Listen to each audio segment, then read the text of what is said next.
Ladies and gentlemen, welcome to Spawncast episode 184. Sean is back with us tonight. Sean, what's up? Chilling. Good to have you with us again. Good to see you here. Yes. And then we have Max, Dreamcast guy, back with us as well. Yep. Took 2 weeks off to watch a bunch of Lord of the Rings and play video games, and I have no regrets. Okay. Very nice. Then we have MVG in the red room over there. What's going on? Been a good week, man. Hit 500k and got on trending this week, so I've had a good week. Congratulations. Been good. Nice. A lot of stuff happened. And then we got Nate. Yes. Okay, good. Nate is here. All right, good. I am here. We got OJ, Player Essence. What's going on, man? Nothing, just not playing video games. Not playing video games? I never play video games, actually. You just keep them on the shelf there to show off? Yeah, they look good. Yeah, they look good. A lot of them are sealed. Factory sealed. 50%. Y'all know how I do it. These games, who plays them? Jordan, what's up? You and MVG coordinated rooms over there? Yeah, we're the imposters. We're sus right now. Oh, okay. Yeah, glad to be here. Hopefully I'll be making content again next week. I had to take some time off, but yeah, hopefully I'll get back on track with that. Very good. I got Miss Click. Click, what's going on? Hi. Hello. I took a week off too, so this what we played this week is gonna be very short. Okay. Among Us. Among Us. We still need to do that on stream at some point. Yes. We just need 10 people to do it. Mm-hmm. Yep. So we got 9. Well, and some of us, well, I think all of us have played it except for MVG. So yeah, playing it all together would be nice. You haven't played it. Well, I need to hear MVG lie. Right. He's like, look, man, that body I need to know his. He was dead when I got here. That's pretty good there, Max. Good job. Got the Aussie stamp of approval. Nobody clicked that. That was me lying about Max's Australian. I deserve it. Oh god, Evan. Evan's been Evan is like the Genshin Impact guy now. You play that game a lot. Yeah, it's gonna be slowing down just because new content's not till next month anyway. So like I'm at that point where it's just dailies and just keep going. Why don't we go into what we played this week? Evan, why don't you tell us about this Genshin Impact game, because you stuck with it pretty heavily to the point where there's not a lot left to do for you. Yeah, most of the questing's done. It's just at this point dailies, running dungeons, playing the RNG machine that it is until you can get good gear. And seeing how much farther you can get in the Abyss, which is apparently the current end game, is to try to get to the final 4 floors of it, and then those recycle every week, and that's kind of the free-to-play cycle. That's where you get your stuff from, your Primogen throughout the week, other than the some minor things they just give you, I guess. How many hours do you think you're into this game? God, over 100. Wow. I think I lost a Tuesday to it. I don't. An entire Tuesday just gone. It's that was just Genshin Impact. Okay. Time is really weird for me right now, but I'm trying to get back to doing other things. Time's weird for everyone right now. Everyone's just like, I don't know. Time? I don't know. What is it? Is it Tuesday today? Oh wait, we got the all I know is I ate Saturday. breakfast, I booted Genshin, and then it was dark outside. That's all I got. All right, you moved it to your phone too, right? You tried moving it over there. I wanted to test it out because like literally I can log out here, and then if I'm somewhere else, I'm like, wait a second, let me check that real quick. It's right there. I'm right where I was. I can just move around and stuff. It's great.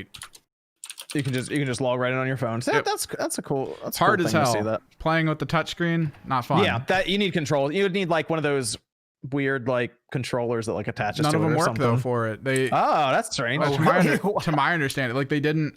I guess to save space or something on that version. I gotta look it back up because I was trying to figure out which controllers worked for it, and all I could find was stuff on PC. And then on phones, I know specifically Android, they're like, no controller support, 0. And it's like, oh. Word is it did over $100 million in revenue. 60 million in its first weekend.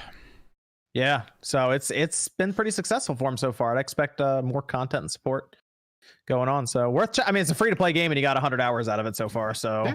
And it's still I'd say fun. It's a pretty good success right there for you to get that kind of time out of it. Let's go to Sean, because we haven't seen Sean in a little while.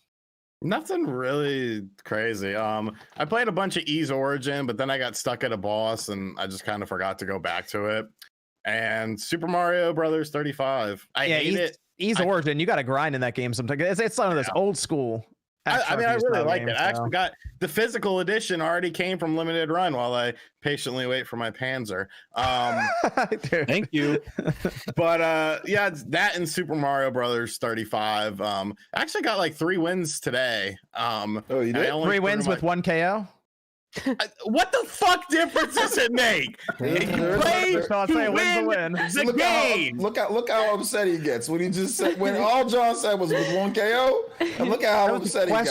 That was a normal question. He just asked the question. Look how upset you got. That's how you know it's fraudulent. Sean, isn't that the phrase? Just win, baby, right? Just win. Win. Who cares? Isn't the saying work smarter, not harder? Yeah, like I play to win. However, I get the win. That's all that matters. Secure the W, Sean. By doing nothing. You Luigi. You won the race by doing nothing. They deliver the bag to him. Slow and steady wins the race. You did nothing. You did nothing. Throw my little fireball. Let's go over to MVG. I finished Mafia and really liked it. I don't remember the game finishing so abruptly the first time around. So I'm still working through Mafia, but so I'll play it occasionally when I get a chance, because you can, the way they have it separated. So like each mission is almost its own story, because they do flash forwards and flashbacks kind of for each section. So you can do it. But there are some points, like I went through like a stealth section the other night, right? And I'm playing it and I'm like, yeah, this is why listen mode is a thing in a lot of stealth games now, where you have like the sense of focus, because they're like, all right, go through this maze in this garden and take all these guards out. And you're like, all right. And you're like, okay, which button is like I can sense stuff through walls. So it doesn't exist. So you kind of just like walk around. You got to walk around until they like show up on the mini map, and then take them out that way. And then you don't know how many enemies there are that you got to take out. It's a little. I mean, you can tell that. There's the age of the original game hasn't aged very well in some parts, but overall very enjoyable. You can you can skip the driving sections too. There are times where nothing happens on the drives, so you can just press, I think it's down on the D-pad, and it'll just skip the entire drive. And I didn't realize it until like halfway through the game. So I was driving, I'm like, something's probably gonna happen. Now it's like just 10 minutes of driving 40 miles an hour. The other thing is evading the police is really easy, even if you have like 4 stars. Dude, I noticed that I'm escaping this, like that one right there, for example. I was escaping the mansion. They're like, we gotta go. And I just go around the corner, and the cops are like, I don't know. He's just gone. I don't know what happened. Okay, call it off. He killed 8 people, but whatever, it's fine. Like it was that easy. So you're right. Evading the police, but I like the story. It's very engaging. Story's great. It's like a show where every single episode something really impactful happens. They're doing that in Mafia, so I do like it. And I didn't remember how the story ended, so I wanted to experience it again, and it all came back to me after I finished the game. But good game, and they did a good job on that one for sure. I think it's worth the $33 Walmart price tag. Yep. I would say. Yep. And the physical edition is really good, right, Jordan? Map, the whole thing, slip cover. I've been slowly playing through it as well. I'm a little bit into it. I haven't had much time to get through it, but visually it's very good. Visually. Yeah, I love seeing, like, I wish there was more time to just get out and explore the world built, but I thought that was more Mafia. That was Mafia 2. That's more Mafia 2, but like it's a false open world. It's like it's open, but here's your linear story throughout it.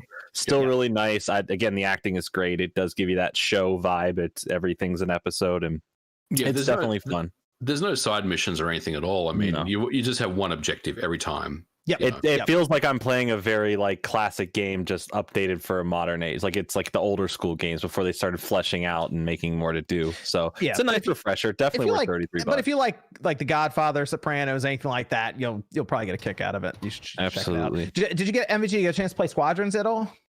No, I'm going to pick it up though, because everything I've seen about that game looks really good. So that's definitely on the list of. I've been playing more of it because they have the EA Access trial. So if you have or soon Game Pass Ultimate, you'll just be able to try it, because that's next month that launches on it.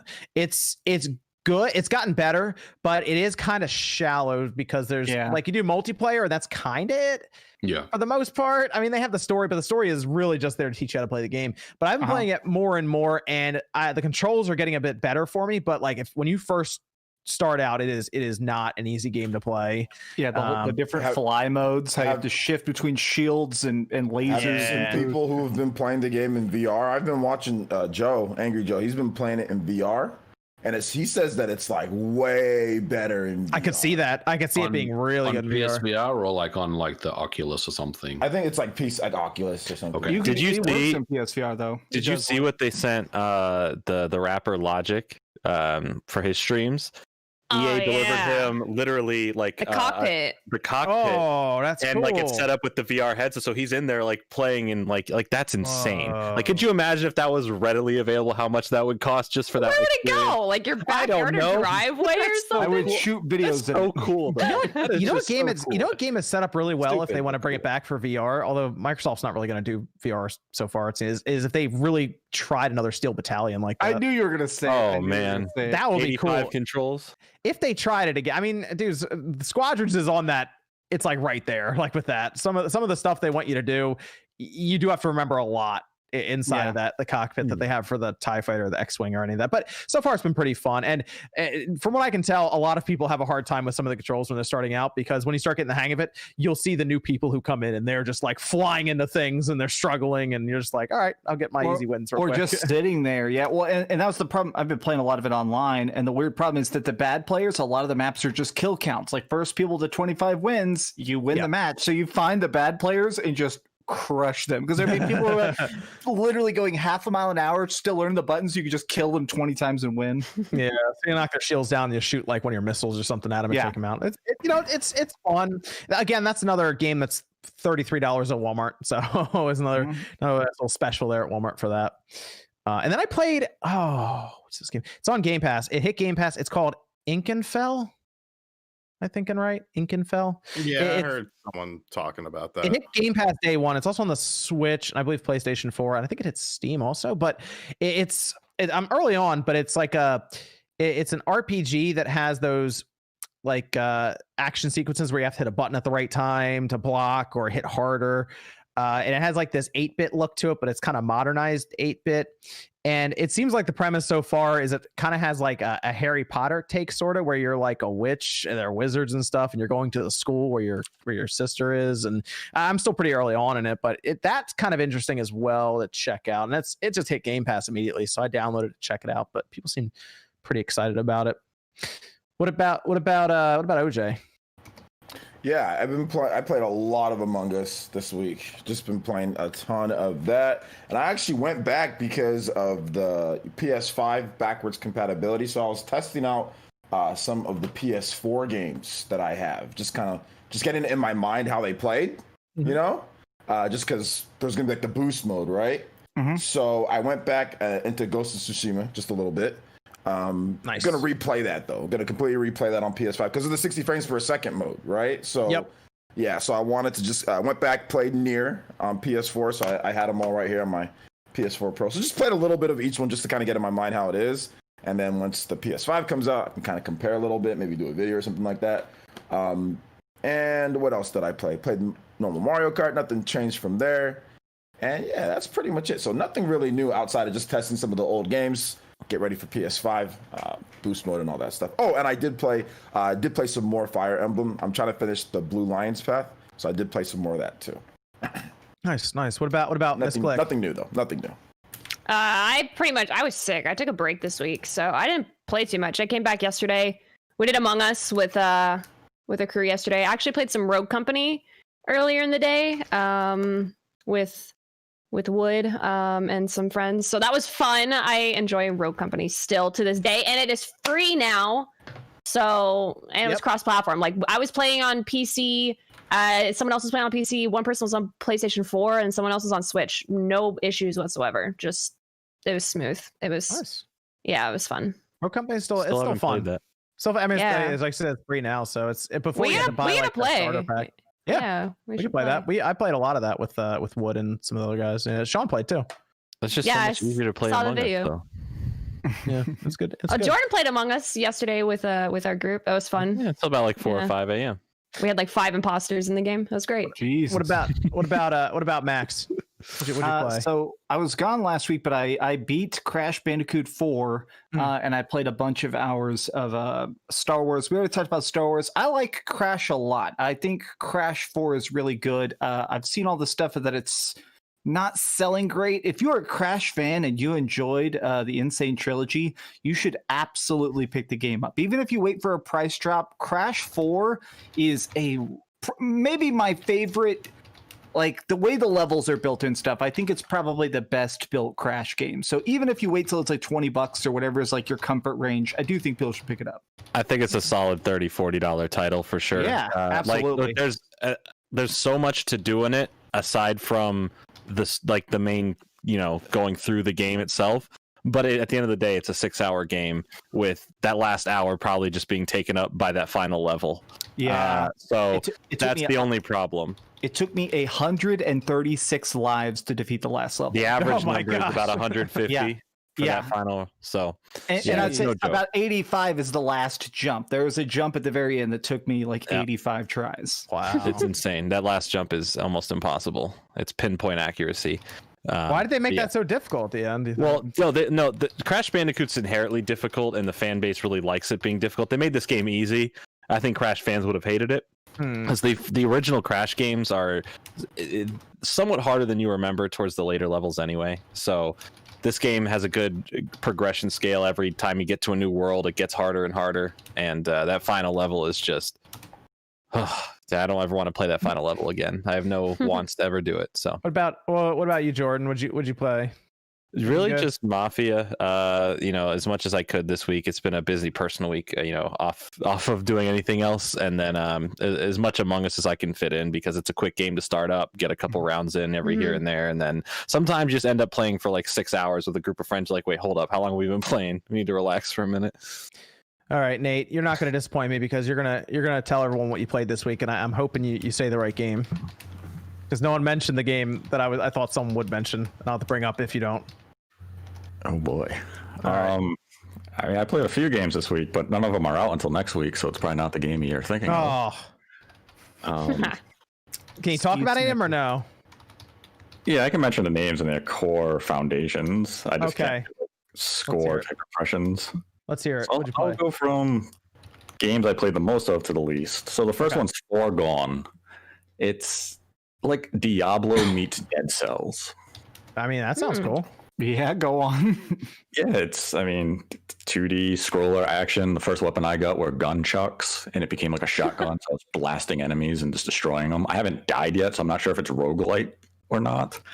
But it's pretty fun. It looks cool. Then I played Shantae Risky's Revenge. Director's Cut comes to Switch next week. And it's the DSiWare games, the second Shantae title. It's quality. Good game if you haven't played it. And the third one is... Apparently, this is a TV show. I never heard of it. It's Zoids Wild Blast Unleashed. You're like, that's an anime from back in the day, dude. It's still out. It's still a thing. Yeah, Zoids. All right. Zoids are around. I played a few matches of this game. I'm a little kid. I'm piloting like a dog robot, and it's shooting beams out of his mouth. I didn't know what the hell was going on. Okay, sounds just like the anime. Yeah. Okay, so it's true to the source material. I wasn't sure what was happening. There was a little kid, there was a fat guy, there was this... I didn't know what the hell was going on in this game, but all right, it sounds like it's accurate. Okay. I was hoping somebody would have brought up the Pikmin 3 demo. Oh yeah, I did play that. I just didn't really care.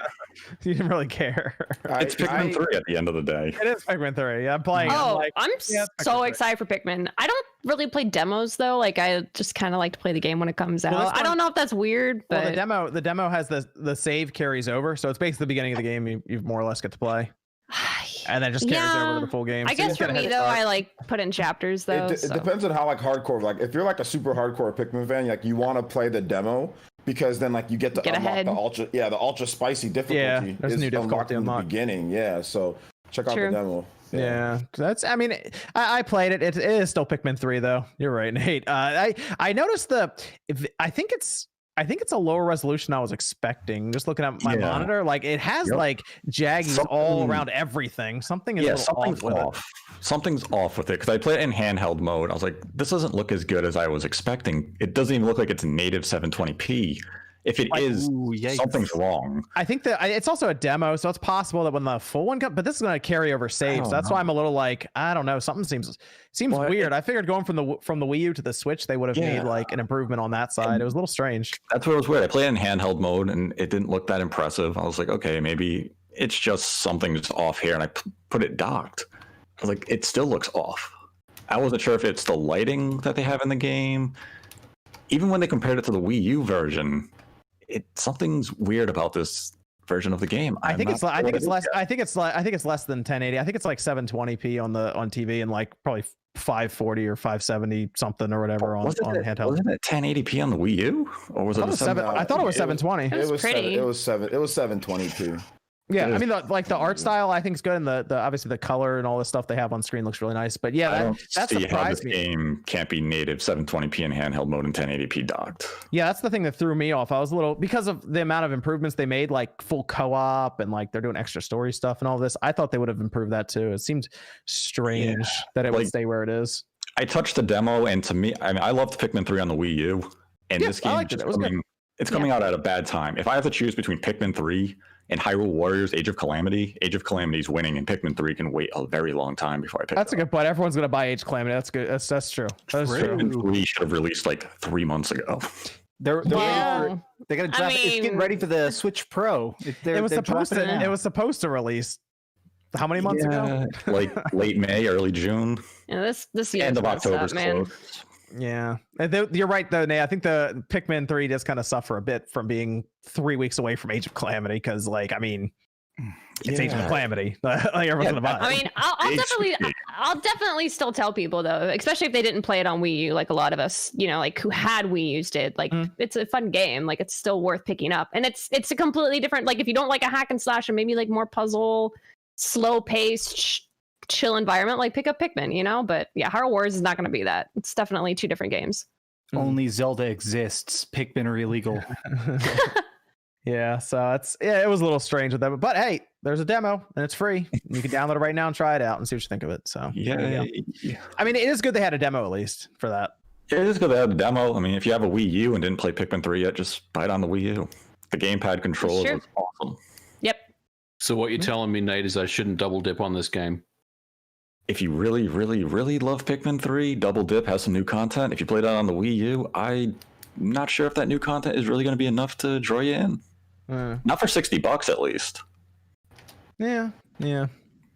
Evan, how many Discord questions we have, Evan? Good bit. 7. Okay, cool. Why don't we? Oh gosh. Okay. Why don't we start on those, and we'll go to super chats before we start our first topic. All right, we'll go with, why do you think a Mario 64 sequel was never made? It's an easy concept, same castle, different paintings and levels. Oh, I mean the 60. How long was the 64's life? 5 years. 5 years. Yeah, 5 years. Exactly 5 years. That was a launch title. I don't know. I guess they could have. I mean, when did how much later did Sunshine come out after that? 2003. 2003. Yeah, they probably could have done that. I thought there was a mention of something like that for the 64 DD, unless I'm mistaken, like another Mario. No, I think you're right. I think they were maybe thinking about a DD game. I think if the 64 DD had been more successful, we might have seen it, but it wasn't. So I think they probably started working more on Sunshine after that instead, or maybe even move that development over. Wasn't Super Mario 128 the DD game originally, and then it got moved over? I believe so, because I think the 64 DD failed so bad they were like, let's just start moving development over to the GameCube instead. There was also that was that era where Nintendo would really laser focus projects to completion. Like, you'd put everybody on a game to finish it as fast as possible. So I can't imagine them going back to that. I would have been nice though. I'd love a Mario 64 too. Yeah, that'd have been good. What's another Discord question we have, Evan? It's kind of one of those super long ones we might want to filter down, but it's list your top tactical RPGs by platform. So I'm guessing we're not doing by. So let's filter it down to what the top RPGs for tactical. I'm gonna do one. I'll do one for one console. I'll do Final Fantasy Tactics Remake for PSP, War of the Lions. That one's good. Yeah, I would say Final Fantasy Tactics as well, but you got that one. I don't know. They're good. Let me first start with the Nintendo Entertainment System, and then I can. No, no. Fire Emblem 3 ounces. Good one. I would say Final Fantasy Tactics, but shout out to Advance Wars as well. I really like that game. Advance Wars was good. Quest 64. What? Why do we let this man on this show? I'll give you guys a strange one. One's a little out there. I'll go with Jean d'Arc on the PSP. Good choice. I have that. It's a good game. There you go. That's one to check out, people in the chat, if you haven't heard of it before. I'm going to consider this Tactics, but I've been playing Stone Shard occasionally. It's a new one, but it's set up like an actual RPG. It's just every move you make is a turn. So when you go into combat, it freezes it, and then you do the one turn at a time situation. Okay. Okay. I'll go crazy. Metal Gear Acid. Oh, look, man, I beat Metal Gear Acid 1 and 2, and you're still wrong. You're wrong. It is good. That's a card game. That's a card tactical game. That doesn't even count. It's a tactical game, and it had 3D goggles. Respect. All right. Yeah, Evan, we got another Discord question.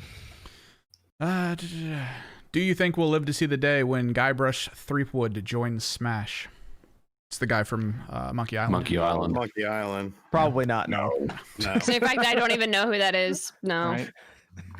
We're having a hard enough time you're not getting a Travis gamer, touchdown in, okay? I'm not a real gamer. I'm Don't know a who that is. female. Smash. I'm a woman. Cool. Female. Like every time he's about to attack, he's got like 4 dialogue options. You have to pick one. It'd be kind of cool. I was told that there are 2 genders, gamers and girls. That's what I've been told. I guess we'll do one more, Evan, before I go to the super chats. Do you think it would be best to buy NVMEs for the PlayStation 5 with or without heat sinks? Without.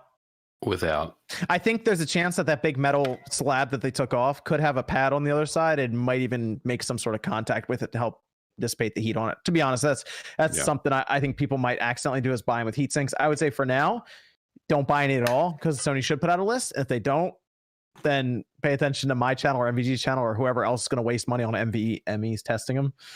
But Sony should have a list. I think it's all you, man. I mean, I may cover it, but I know you definitely will. So I have an idea. I think that Western Digital one will be compatible, and they're about $230 for a terabyte NVMe drive right now. So, but by next year they'll probably be like 160 or 150 or something. So they'll drop in price very, very quickly, because computers use them as well, PCs, and then you get a ton of different companies making them. So they'll drop in price very quickly. Let's go over to the super chats. Trip and Fall says the best console of the 4th generation was the Neo Geo AES. Who's with me? Probably MVG, because you might be one of the only ones that has it. Yes, my man. I think you might be. You might be the only one here that has an AES that's like fully working. How many games you got for that thing?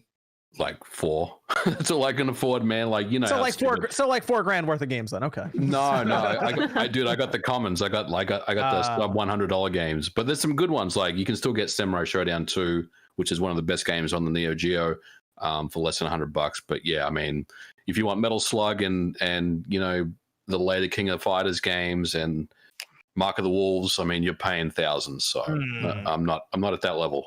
Yeah, I've only ever fixed one of those before. But I did fix one. 500,000 subscribers means you have $500,000. Just there you go. Yeah, go buy them. Where is it? Where is it? Bring me the bag. The bag. Swift Miles says, so close to the next gen, most anticipated game. I'm upset. Miles Morales. God of War. I wanted to say so interested in Miles Morales. I wanted to say Demon's Souls. Does Ghost of Tsushima count on the PS5 backwards compatibility? Yes. Does it count? Hey, Ghost get that multiplayer mode next week. Borderlands. I'm so excited. We gotta play that one. We can play If there's one game we have to play. I'm so sad though. I'm ready. I don't want to do the update because I have a platinum in there and they're adding trophies. Yep. I'm like, no. It's usually a separate tab because I got the platinum. No, I know, but now it doesn't say it's 100% complete. Now there's Mortal Kombat 11 is getting a next gen update, free next gen, and Rambo. I'm excited for the games. Just getting a next gen update. Can I count Cyberpunk as next gen game because it's out after the Xbox Series X and the PS5? No, you can't count it because it's not getting a next. It's not getting it, but then again, Ghost of Tsushima isn't getting a next gen. What about Bugsnax? What about Bugsnax? I'm excited. How does that song go? We're disrespecting Bugsnax. That game looks good, and somebody tweeted to me it's $25 or something. What are you doing, Bugsnax? You'll find out. Catch them up. Explain Bugsnax. Listen, once you play it, you'll understand it. It's also okay, on hold PS4. on. I have a strong feeling that no one here can explain to me what it is, but I can explain it. Have we seen gameplay? Could you explain on Telugu this game before you Yes. No. Yeah, You rude harass people You're as a Snacks, you goose. eat bugs as snacks. We are Okay, that yeah, checks to out. say, I'm looking. yeah. I'm looking at the summary for it. That's not what that game is, Nate. I saw like Wait, a hot it's dog not? caterpillar. Wait, hold on. What's the Green summary? bug. Hold on. The game they've been showing off is not the game you're really going to be playing. Wait, what's the summary? It's watch it be like a horror game or something. It's a lot darker than what they lead on Alright. with. It's not Is this it a murder happy mystery? smile. Please tell me it's a murder You're mystery. actually you're running from that otter looking thing with the hat. It's With the bad definitely not accent. a You are the happy-go-lucky theme song eating strawberries game. I'll tell you that much. It's bug It's up snacks. to you to solve the mysteries of Snacktooth Island. What happened to Lizbert? What are bug snacks and where do they come from? It's a murder mystery with Pokemon. I'm so sad that happened to Lizbert. Apparently, arrive on an island and no one's there, so you got to solve the mystery of where everyone went.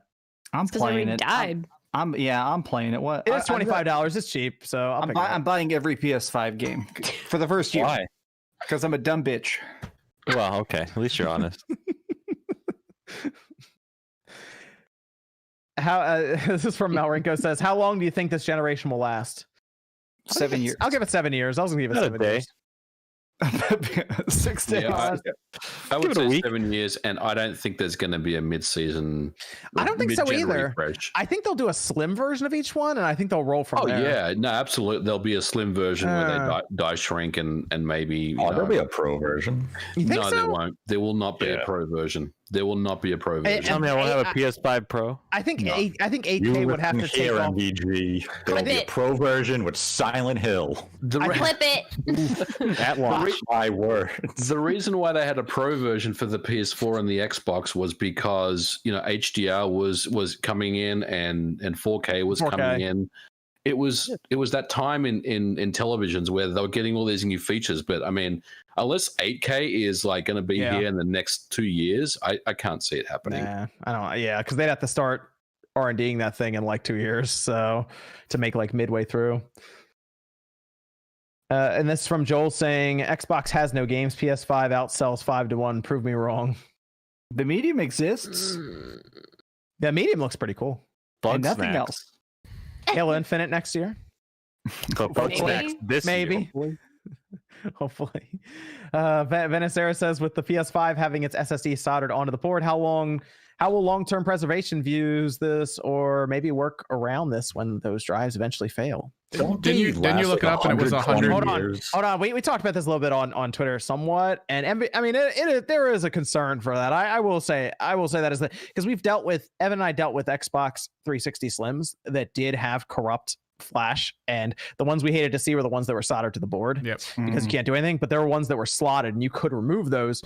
But now where we are with the NVMe Gen 4, they last a long time technically, but my problem is that controller, and if that custom controller ends up malfunctioning or having issue, then it won't matter how long the actual flash memory lasts. I feel like the rest of that system is going to burn out well before the hard drive does. Yeah, yes, I think the SSD will be one of the last things that actually dies in the system, but that custom controller, because it's so custom and it's soldered to the board, is the only thing I'm questioning really. But if I was still repairing systems, I would hope that it would die because I'd make a bunch of money from it, because this BGA soldered, I would have to reball it and everyone would come to me with it. Cool. You can. $300. I mean, you can Being move honest. your game. You can move your games to external, external USB. So just do that. Hey, back then at the store, the lights didn't keep themselves on. I mean, people were giving me crap about my PT tweet that they didn't say that PT was one of the excluded games on that compatibility list. I know people that have PT on a USB stick, so in theory it may work, right? So I'm interested to see if that works. 100 frames a second. And we have Symphonic Balance says the amount of copper in the PS5, no wonder it's $499. Yeah, we're going to talk about that teardown actually right after this. Wishbone says the Spartan console lives on. You hear that, Sean? It lives. The Spartan console. It doesn't. We need a video update on that, Sean. The Spartan console. There's nothing to say. Do you get comments? I get comment sections of like, they showed the controller. It's like, bro, it's not going to exist. It's so weird. Aaron Lewis says the Super Monkey Ball fandom is dying. No. Well, like Geeky of monkey old age. monkey. Whoa there. Roasted. Evan. That is harsh. And Monkey Ball's coming back. That was a good series on the GameCube. What system did that come on? The GameCube, It was right? GameCube, Okay, yeah. moving on. The Fallen says Nate's purple square is burned into my LG OLED. Thanks, Sorry. I don't even know why it's Sorry purple. It about used to be that. I black, and then it turned apologize. purple. Baldwin says, I'm here for a Nate the Hate rant or RGT story. Also, Rip Wolf Den podcast. Hey, Bob can come on the podcast here anytime he'd like. Bob, please. He's great. Good old Bab. Anytime he wants. I know he lurks. I know he's here. He's not going to comment, but I know he's here. So anytime you want to come on, Bob, is fine. Okay, Nate the Hate rant or RGT story. Sean, you got a very quick story? Yeah, I'm looking at this fucking Spartan controller. It looks like a 12-year-old made it. It took like a Sega Genesis controller and was like, Not how a can I story. make This is a rant. how It can I has the make ABC button. I said Okay. or rant. it prettier? And that's what It's he did. They beautiful. put 2 analog stick. That D-pad makes me want to vomit. Okay, so that controller looks fantastic, and the funny thing is, I guarantee it'd break in a day. You're right, that D-pad would pop off in 30 minutes. Well, it looks like that 8-bit Do Genesis. Wait a minute, it is. controller, That's the 8-bit Do Genesis. That's Which- the 8-bit Do which, Genesis to controller. Max's point, the D-pad is horrible on those things, and it has broken on me before. That looks like an 8-bit Do Yeah. Genesis Pro controller looking thing. Although, Sean, I think that you probably might get more KOs in Wait a Mario minute. 35 if you use this controller. Whoa, instead. whoa, hold on a minute. You might get some- You might be onto something, Sean. Let's check in with Spartan console on this. This is their big update after being radio silent for 2 years. Oh gosh. All right. Then we have Brett Williams saying, let's get into it. Over 80% of console pre-sales are PS5. Sign of more of the same or just pre-release hype without evidence. I think that was a survey in like one section of the UK or something, right? I thought it was a very small, like, It was like 1,000 people. yeah, I was gonna say it's a very small sample. I do think the PS5 is gonna sell more. I don't think anyone's saying it won't. Let's go to actually let's go ahead and move on to our first topic here. We'll come back to super chats. Evan, how many Discord questions do we have left? God, like 6, 7. Okay, got it. Very good. We did have the PlayStation 5 teardown that dropped. I think it was midweek. They just dropped it on YouTube, and then something we expected because they did this with the PS4 Pro. I believe they did it with the PS4 original as well, where they take the whole system apart, they show it to you. It was about 7 minutes long, and some of the biggest revelations was how big that heatsink was, which it was massive. It was probably, I would say, twice the size of what's in the Series X in terms of heatsink. Mhm. And yeah, that was pretty ridiculous. And they showed the SSD to solder to the board, and they showed us the NVMe slot. But they did also show that the side panels are removable, and they're little vacuum spots where you can vacuum out all the dust and everything. And then they sat the PS5 next to himself, and it was pretty obvious it is a massive system. So what did everyone think about the teardown? I'm really excited for customizable panels to come back because I grew up in the Xbox 360 era, and I had so many of those. I'd pop it off sometimes, like, all right, let's put on the Halo one, let's put on the Gears of War one. I want a Spider-Man skin for my PS5 so bad. So I kind of don't think they're even going to sell them. I think third parties might. I think third parties will figure out dimensions and stuff. I think Sony did that so that they don't have to make a different system necessarily all the way around shell wise when they do a custom console. They just got to produce those 2 side panels and that's it, and then keep sending it along. It should make the vinyl wrap people like their job a lot easier if you're trying to get one of those types of things. That's on the true. Sides. You can just kind of push down, and then you can maybe even cut around it on the edge where you see it. Those side panels are huge, though. It'd be like replacing a windshield on a car. It'd be a major. That's just more space for the art, Can you man. imagine when you get that package from the Amazon warehouse and it's huge? Like, oh, you're replacing your AC vents? Nah, bro, it's my PS5 My panel. PS5, I'm good. Because, like, the 360, I like the 360 faceplates, too. Like, I used to have, like, a bunch of, like, NFL teams, 49ers and stuff, so it was cool. But, I mean, that's what I said, too. I was like, yo, it'd be kind of cool if you can replace it. But I'm thinking, man, those would be some pretty big, 2 big side panels on there. But, yeah. I don't care, man. I want a Spider-Man one so What's bad. cool is you could probably pop them off, and you could probably go get them, like, dipped or something. Like an auto shot. You could probably just roll by with it and be like, yo, can you throw this in? Like, they're spray painting their car purple. And hey, Bo, you top me off? No, they'll do it. They'll do it with all kinds of stuff. Plastic should be easy for it too. So that's funny. I bet you some people do some wild stuff day one with their PS5 panels. I mean, if you take them off and spray paint it. That's true. There'll be some really cool art stuff. I feel like a lot of people have fun with it. Oh yeah. Oh, absolutely. And once third parties figure out the dimensions and they start like printing them and creating them through molds or anything, there'll be all kinds of stuff out there. So that could be really, really cool. But beyond that, what do you guys think of the insides of the PS5? Anything strike you as a bit out there or surprising? It definitely looked like the inside of a console. Am I the only one who didn't give a shit? Yeah, I didn't care. I was like, oh, that's cool.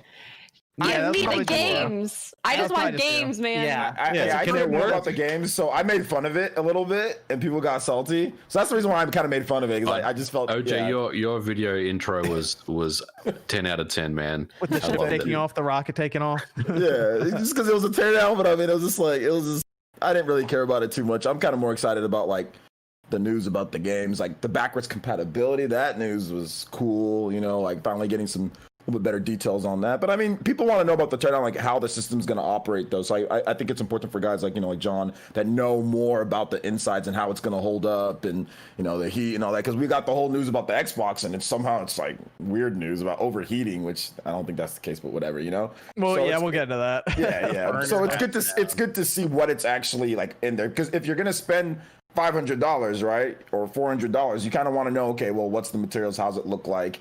How's it built? So it's also like a quality type of thing too, Yeah, I thought we know why it's so heavy now, MVG. Yeah, I thought it was impressive. I mean, I love that stuff, as you know, and I thought it was good. I now understand Cerny's vision with this thing. Like, the motherboard is like massive, right? Like, it's probably the biggest motherboard in video game console history. But I can see why it's been built the way it was, because he's kind of the areas of where the heat is on the motherboard are kind of so far apart from each other. So you kind of got a really good transfer of heat, and then you got that massive heatsink that wraps the whole thing up in a nice package. So it's impressive, man. Like I kind of walked away thinking, man, they've really done some good work on this, even though it is a huge system, but it's been done by design, of course. What's really interesting is, remember back in the day we had the PS2, like the old fat PS2 model, and then we had the PS2 Slim, and it was so drastic of a change in terms of how much they shrunk it. I think this system could have something similar as AMD's like RDNA 2 evolves and the fabrication drops or just becomes more efficient. And because the biggest part of that whole system is like the heatsink. The heatsink takes up so much volume in there. And if they continue to drop down the power requirements for the system, because it needs 350 watts, I think. Let's say they get that down to like 245 or 240, somewhere in there, or maybe 200. Who knows? They could get crazy with it. But then all of a sudden we could have had like this slim PS5 that's like actually small. So I see a lot of areas where they can shrink the whole system down, which is cool. Yeah, definitely. My question to you is, what did you think about the liquid metal stuff? So I put liquid metal on this Xbox One X and the PS4 Pro that Evan has now, and they both still work. So, and they're not supposed to have liquid metal. I almost thought about taking this one apart just to see what liquid metal did to it over the course of about a year. It still works. More than a year. I mean, it still works, but liquid metal is bad if it gets outside of the area that it's supposed to be in, and it will actually degrade, I believe, just plain aluminum. So it'll actually eat away at it. I believe it can only touch copper, if I'm not mistaken. So it's very clear, because if you look at it, they have the liquid metal in there, which liquid metal is not cheap, by the way, compared to compounds. That's one of the more expensive things that they've done in there. And it's kind of in this little pool by itself. So liquid metal won't dry out. It stays kind of malleable and like almost liquidy. So it looks like they know that, and they decided to put all these safeguards and barriers around it. But I like the idea of that, but all that really tells me is that chip is certainly overclocked. Oh yeah. Like it's 2.23 gigahertz. It's probably not supposed to be that high necessarily. And they've done so much stuff to make sure that it will not have issue in terms of overheating, which is, I mean, it's good, but if they maybe went a different route, I almost wonder if they could have made it a $400 system. But this is the way that Mark Cerny wanted to go with it. So it's amazing to think that Blu-ray drive is the only thing between those systems, right? Like, now that we've seen inside the system, you just literally take that Blu-ray drive away, and it's like $100 cheaper. So I'm going to tell you now. I think that digital edition was the original PS5 concept. I don't think there was going to be one with a Blu-ray drive, because when they started opening it, it's like an afterthought. Yes, the Blu-ray drive looked like it didn't even need to. Like it looked like they just like duct taped it to it because they just pulled it. It looks like that. Yeah, and now from the outside even. That was it. I remember the Xbox One kind of felt that way when we were looking at it the first time we opened it, just because that was the secondary plan for them. It was just a big area there, and there was just this drive, and it's like okay, but like I don't know. I was looking at that drive when they took it off, and it not built around it at all. Like it was literally hangs off the side of the system. And a lot of times these consoles will build around the Blu-ray drive. Like things will be next to it and around it and all. Nah, not this. So I think that digital, I think they're going to go digital this generation. And they were like, hold on, let's keep a Blu-ray drive in there. Yeah, that'd be risky. I feel like to go straight to digital. It just the way it's built, it looks like that. The year after they mocked Microsoft for doing that, it would be a horrible look. Like where the system it is, but if they'd managed to be, I bet the idea was probably if they come out at 500 and we come out at 400, no one's going to care about the disk drive. And then probably halfway to that idea, they're like, actually smack us disk drive on there. Just they probably could have done it external if they really wanted to sell a digital system and then sell the external drive separately if they really wanted to. I mean, this is the last generation. This is the last generation of physical media. That's it. It's over after this. I think the Xbox 360 had the external high definition DVD drive. If you wanted HD DVDs, you could buy an external. I kind of think I almost wonder if after this generation coming up, Nintendo might just go all digital too. No, I don't know. I think all of them are going to go all digital in like the next 5 or 6 years. You need the backwards compatibility. You need the backwards compatibility with Switch games. Beyond just move your digital shop over to the next one. 5-6 years is a very long time for technology. If we even look back, like how fast technology's gone, who's to say? I mean, maybe. I don't know. Starting to think we might get to that point sooner rather than later after seeing that how that PS5 was built. I like it, and I think it's a typical Sony design. If you opened up a PS4 or a PS3 or even a PS2, it's kind of very familiar. Like as he started tearing it down, it just had that trademark Sony kind of build about the whole thing, which I thought was kind of cool. It didn't look like a particularly difficult teardown either. I know that it was heavily edited, right? And he only took like 2 screws out, but there are a lot of screws there because you can see him on the side, right? Like at the end, you could see that he had him on the side. There's at least like 30 screws. He's like, hold on, no. But it didn't look that complicated to tear the system down, which is good. And adding the NVMe drive as well the M2 drive looked pretty straightforward. You just pop the panels off and you install it. So that was pretty cool. I like the fan. The intake fan looked pretty beefy. It's gonna be air in from both sides. It's gonna be quiet. Like it's gonna be a quiet system, which is good. The fan's very large. I think it's 120 millimeters by 45 millimeters, so that'll move air very, very easily through the system. It's a big system, and it kind of goes against everything about a game console. That if you think about it this way, the original Xbox was criticized for being so big, and it was one of the reasons why it wasn't embraced in countries like Japan because they didn't want a system so massive, but now, Sony's got the PS5, which eclipses it, right? So it'll be interesting to see how well it does in countries like Japan and some other Asian countries. I don't think Asia is a focus for Sony with the PlayStation 5, and I would extend that to the announcement of the controller change of the XO button. Absolutely. That was a big deal. That was a bigger deal than people realize around here. Yeah, that's not saying to Japan, the hell with what you're used to. We're making the standard that the Western market knows and deal with it. I agree. And there's no Japanese games ready either for launch. Like there's not anything like that they're advertising. No, there's no big outside of Final Fantasy 16. There's really no big Japanese title announced for the PlayStation 5 yet, which is normal for the Japanese developers. They're very slow to adapt. Yeah, it's going to take a while. But even I think when the PS4 launched, what was the game? I think it was there's a Yakuza game that hasn't even been localized yet. I think it's Inshin or something like that. There was that game for the PS4's launch in Japan, but that game hasn't been officially localized. And it's a real shame Tales of Arise missed the generational launch because that actually would have been cool to kind of be around for that. Yeah, that game went through a lot of issues though. Yeah, that would have been a good one to have there around the PS5, like for this holiday.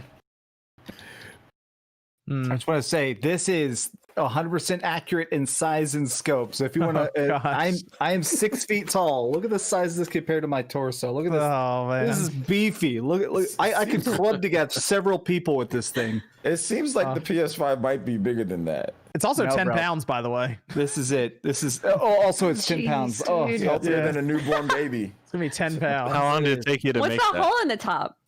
You shut your mouth. That's for the cooling. This is where I'd put the fan if I could make a fan, and so it sucks the heat out. Oh man. Gosh. Evan, we have actually let's go over to let's talk about some of the backwards compatibility real quick, because we knew there was gonna be backwards compatibility, but we weren't 100% clear on it. Looks like it's going to be 99% of the games, and the games that 99% of the games, and the games that they said were not going to be there. The list was it Joe's Diner? Yeah, games of generation. No Joe's Diner? Sorry, I will say, in all seriousness, the one game I saw in there, and I was like, Shadow Complex remaster. I was like, really? What did that game do? What's wrong with that game? I do want to mention something about this. I've talked to numerous people, and I've heard that there's a lot more than 4,000 games on the PS4 that were released. I don't know the exact number, but apparently it's a lot more than that. So, and I'm not saying anything other than that number that they've quoted may not be accurate. So, does that mean an overwhelming majority of 4,000 plus, or whatever the actual number is? So, I'd be interested to see what actually. I think they're basically just gonna. It's the reading of what the information was. The games that they said don't work, those are blacklisted. They do not work at any capacity. The rest of them, as we kind of discussed on the podcast that we did at Air today, they have said, there's going to be games that struggle. I think those are going to be kind of maybe those games that they didn't say in the initial 4,000. 4,000 they're probably confident will run without any serious issue. The rest are kind of in that limbo. They don't want to commit to everything's going to run great, and then you have a game that crashes. It sounds like they're just the same architecture and all of this x86, and they're just basically setting the chip to a profile that very closely matches what the PS4 Pro is doing and the base PS4, and that's kind of how they're achieving this. So naturally, there's going to be some games that just like freak out on the PS5 because like maybe the SSD just puts it through a loop, and it's like, what happened? How did all this stuff get here so fast? And it maybe just freaks out or something. So they're going to have us test the games for them.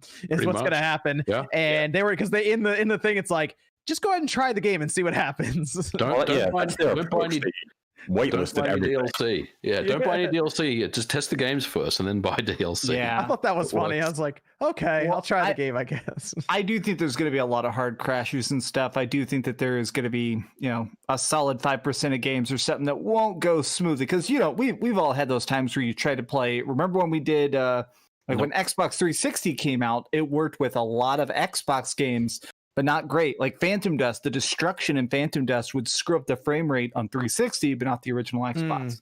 I think it's going to be like that. I think there's going to be some games that aren't super smooth for a bit. I'm at least happy to hear the PS4 will be able to play it, and there'll be boost mode, so Ghosts will be 60 frames. It sounds like Last of Us Part 2 will see some increase as well, hopefully in load times, because sometimes that game has some annoying story. Just in load times. Jesus. I'll be interested to try some of the games out and see how they do. Maybe they get that straight 4K across the board and all of this. So we'll see. We'll see. The PS5 edition Joel lives. It sells so good. Evan, we have a Discord question over there we can go to. Where do you think Nintendo would be had they not managed to make the 3DS as much of a success as it was? You mean, I guess because it changed on the side of the road. It did because it kind of fell came out and flopped, and then they fixed it. Yeah, that's true. And they fixed it. They cut the price and all of this. They had Mario 3D Land come out.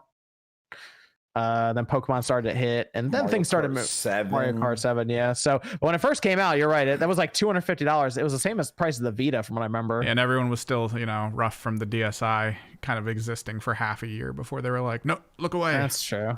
That's a good point. Yeah. I don't know, because that really helped. That 3DS helped them through that Wii U time. That's true. That is a good question. I mean, they have enough money to kind of get through it, but. They would. I think they really would have evaluated things a bit harder if they were like, "Man, nothing's working. What do we do?" Do you remember all the Nintendo needs to go third-party articles? Like, what? Here's what Zelda would look like on the PlayStation. I feel like that still exists now, just because of the what would it look like? It would have been like a million times worse, though. Yeah. But what I think they would have done was that probably might have changed the course what they were going to do with the Wii U and what they were going to do with that system. or like what they were doing, because then obviously they wouldn't have been supporting the 3DS as much. Maybe they would put more resources into making more games for the Wii U. So it's hard to tell, right? Like exactly what would have happened. I won't get too into the third party talk for some of these first parties, but that Epic and that Epic Games and that Apple stuff that's going on right now, it sounds like they're bringing the other companies into it right now, just pointing out that if walled gardens go away, that would be a real problem for the other companies.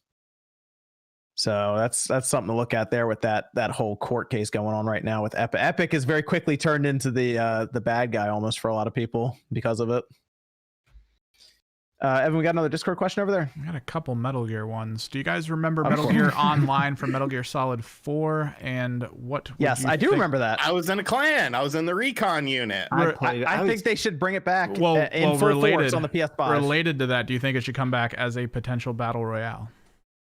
Okay, I was with you up until Battle Royale. Yeah, that's weird. I was really bad at it. I played it a decent amount. I was so bad at it though back in the day. I'd be disappointed. We're like, oh yeah, the Battle Royale. Like, oh wait a minute. I would like to see it come back with an actual effort from Konami. They're not going to do it. Have someone else do it. Effort and Konami. Damn.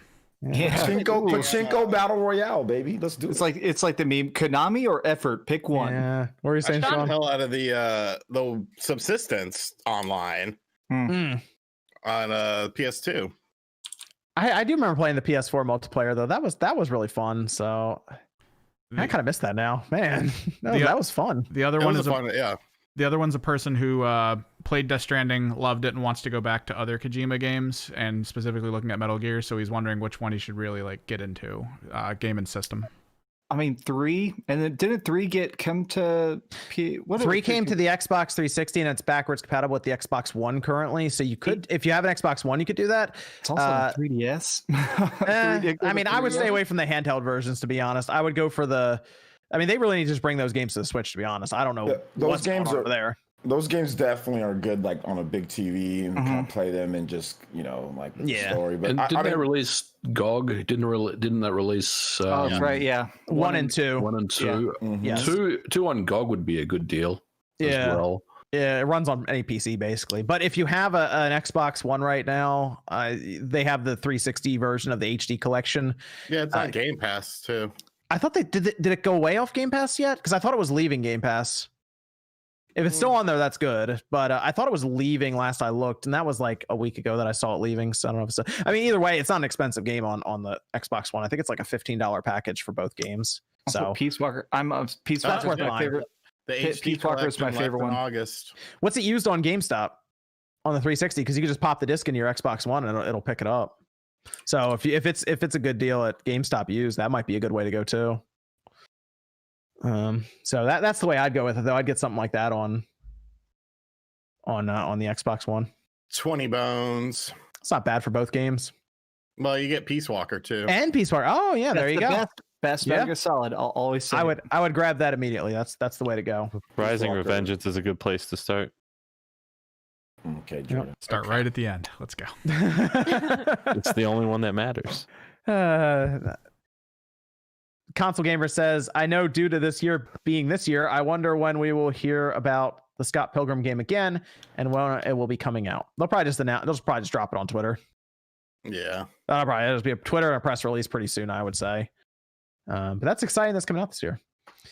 Tijo says, anyone else disappointed that the internal SSD is soldered to the board? Won't it fail at some point and become a brick since it's non-replaceable? It would take a lot for that to happen unless that controller malfunction. Like the NVMe drives now are rated for like 1.5 million hours or something like that. Yeah, we are. Those are for Samsung. Yeah, those are for Samsung ones. So I think that's 171 years or something like that. Cetra says, how does the RetroTink 2X look on a 4K TV scale, Sean? I'm not sure if the TV in my game room is 4K, but I mean it depends because you can do composite, S-video, and component. So obviously, as you get into better cables, it looks better. Like component cables look fantastic. S-video looks pretty good, and composite, gets the job done. So it's really more dependent on what sort of cables you're using, depending on which system you're playing. Okay. Then Naj says gained a lot of respect for RGT this week when I found out he was a fan of After the Burial. What are some of your guys' favorite bands / artists? Like Danzig. Cage the Elephant. You like Danzig? Twist the can on,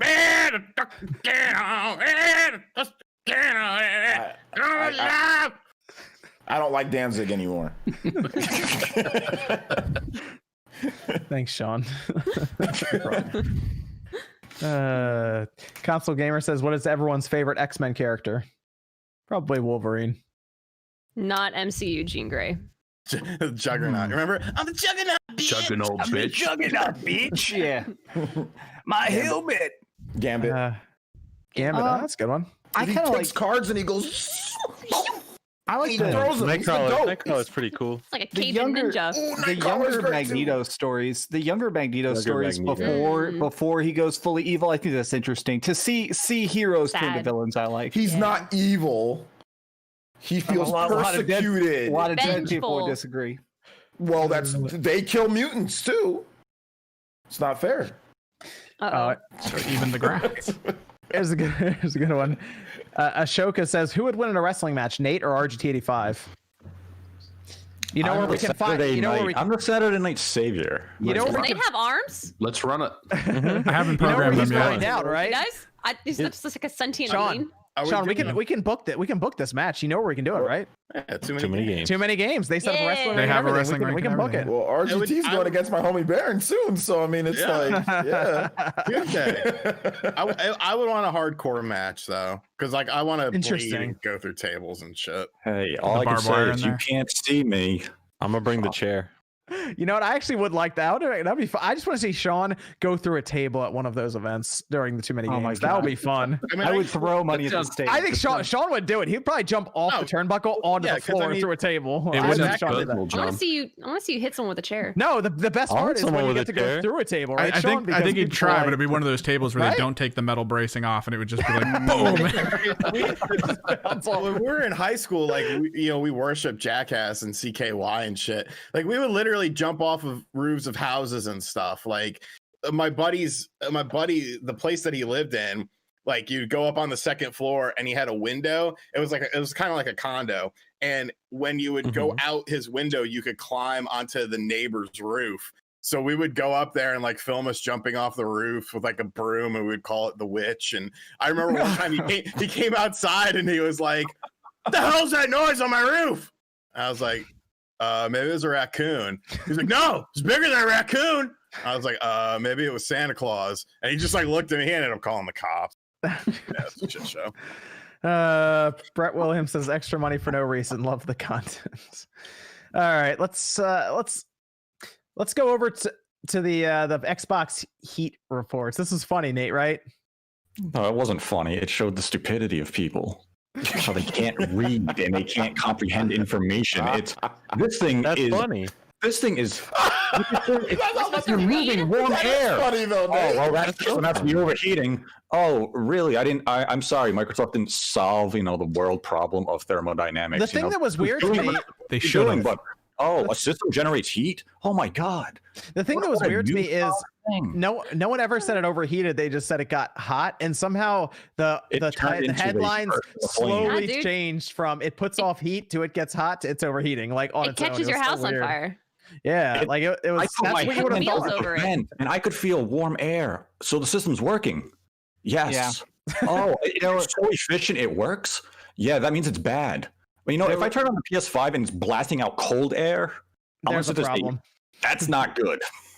Yeah, that would be a problem. Literally so many thousands of memes of like people. There's like pictures of like a bunch of kids standing in front of a house on fire and they look sad, and it says Christmas morning for Xbox owners and stuff. Much of that. Oh man, I don't know how that all happened. It was just, it was just a comment on a podcast, right? And that was like, it was oh, it's toasty. So people are like, oh my god, the system's warm. And then you had the other comment where the guy took out the external memory and said it was warm when I touched it because he ripped it out of the system and touched the metal, so it should be hot. And everyone's like, oh, I guess the Xbox Series X runs incredibly warm. That's not good. You can't fix stupid. That's what the metal in that memory card is basically the heatsink for it. So yeah, it should be hot. Yeah, the only issue I see with that memory card is that they made the end that you grab onto that shouldn't be hot. I think they made it a little too small. They probably could have made it a little larger because people's instinct will be to grab that metal after they get it out. I will just point that out, but more are coming apparently. This was such a blatant fanboy war moment of, oh my God, he said it's warm. Xbox sucks. PlayStation rules. They're like, well, we don't know anything about the PlayStation yet at this point. But yeah, let's just assume the PlayStation blasts out like it's like a fucking AC. It makes your house cool during the summer months, and the Xbox keeps you warm in the winter. Yeah, we do have to kind of wait for we have to kind of wait for someone who has the PS5 to just turn it off and then pull that NVMe drive like immediately, just to see how that goes. Oh, yeah, we need someone to get the PS5 on the motherboard and be like, it burnt my hand. No, we need someone to get the PS5 and break open that liquid metal, and then they're like, it's burning stuff. Like, it's crazy how that works. Like, hey guys, I put my Xbox Series X in an enclosed environment with a bunch of flammable objects, put the best game in it, all of a sudden everything caught on fire, my house burned down. I can't believe Microsoft did this to me. Well, I put my PlayStation in the fireplace and it caught on fire. What is that? How does that even work?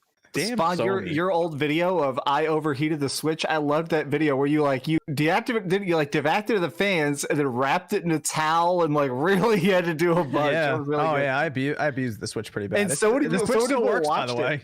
Yeah, well, it was funny how many people watched that probably being like, "Oh my God, the Switch overheats." It's like, no, I overheated the Switch. That's I had to turn the fan off and I had to wrap it in a towel and put a shirt over it. That was such a good video. Dude. There's so much stuff I had to do to it. I think your thumbnail too was you holding it up with like fire in the background.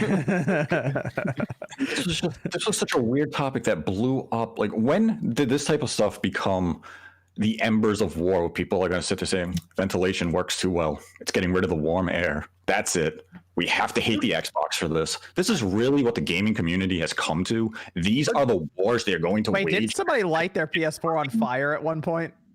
You mentioned this. No, MVG mentioned it. In a toilet and wait, what? The PS4 melted, and you said somebody put a lighter. Oh yeah. So someone that I know when the PS4 Pro came out, he took a lighter to the case. Right, he tweeted that the PS4 Pro was overheating and melting from the internals. And these big news websites like Kotaku, Tweaktown all ran the story, and we're just sitting there laughing our asses off, thinking this is ridiculous. This is how quick some of these media outlets run these ridiculous stories, and this was just another example of that. Quite honestly, there's no story here. This is just ridiculous, you know. Well, see, because it gets the clicks and it gets the fanboys clicking, so it's like, oh, I have another reason to hate the company I hate and give my side a win when this isn't a story. So they're saying I should do a temperature test to the Xbox Series X too, then? Yes. Okay. Yeah, but it has to be hot. If you don't get the results that everyone wants, then the test is meaningless. You have to come back at it's like at 4,000 Kelvin. What if the thumbnail makes it look like it's that hot? On it. Yeah, what if Photoshop it so it's dripping with the console itself is melting? Sean, I might need that.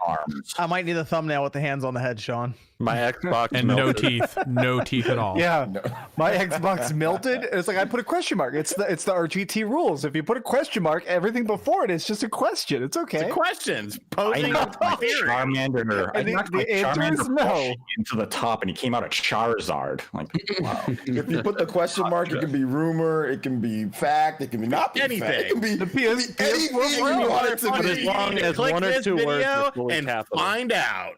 Switch broken verb question mark? No, that's the answer to this question.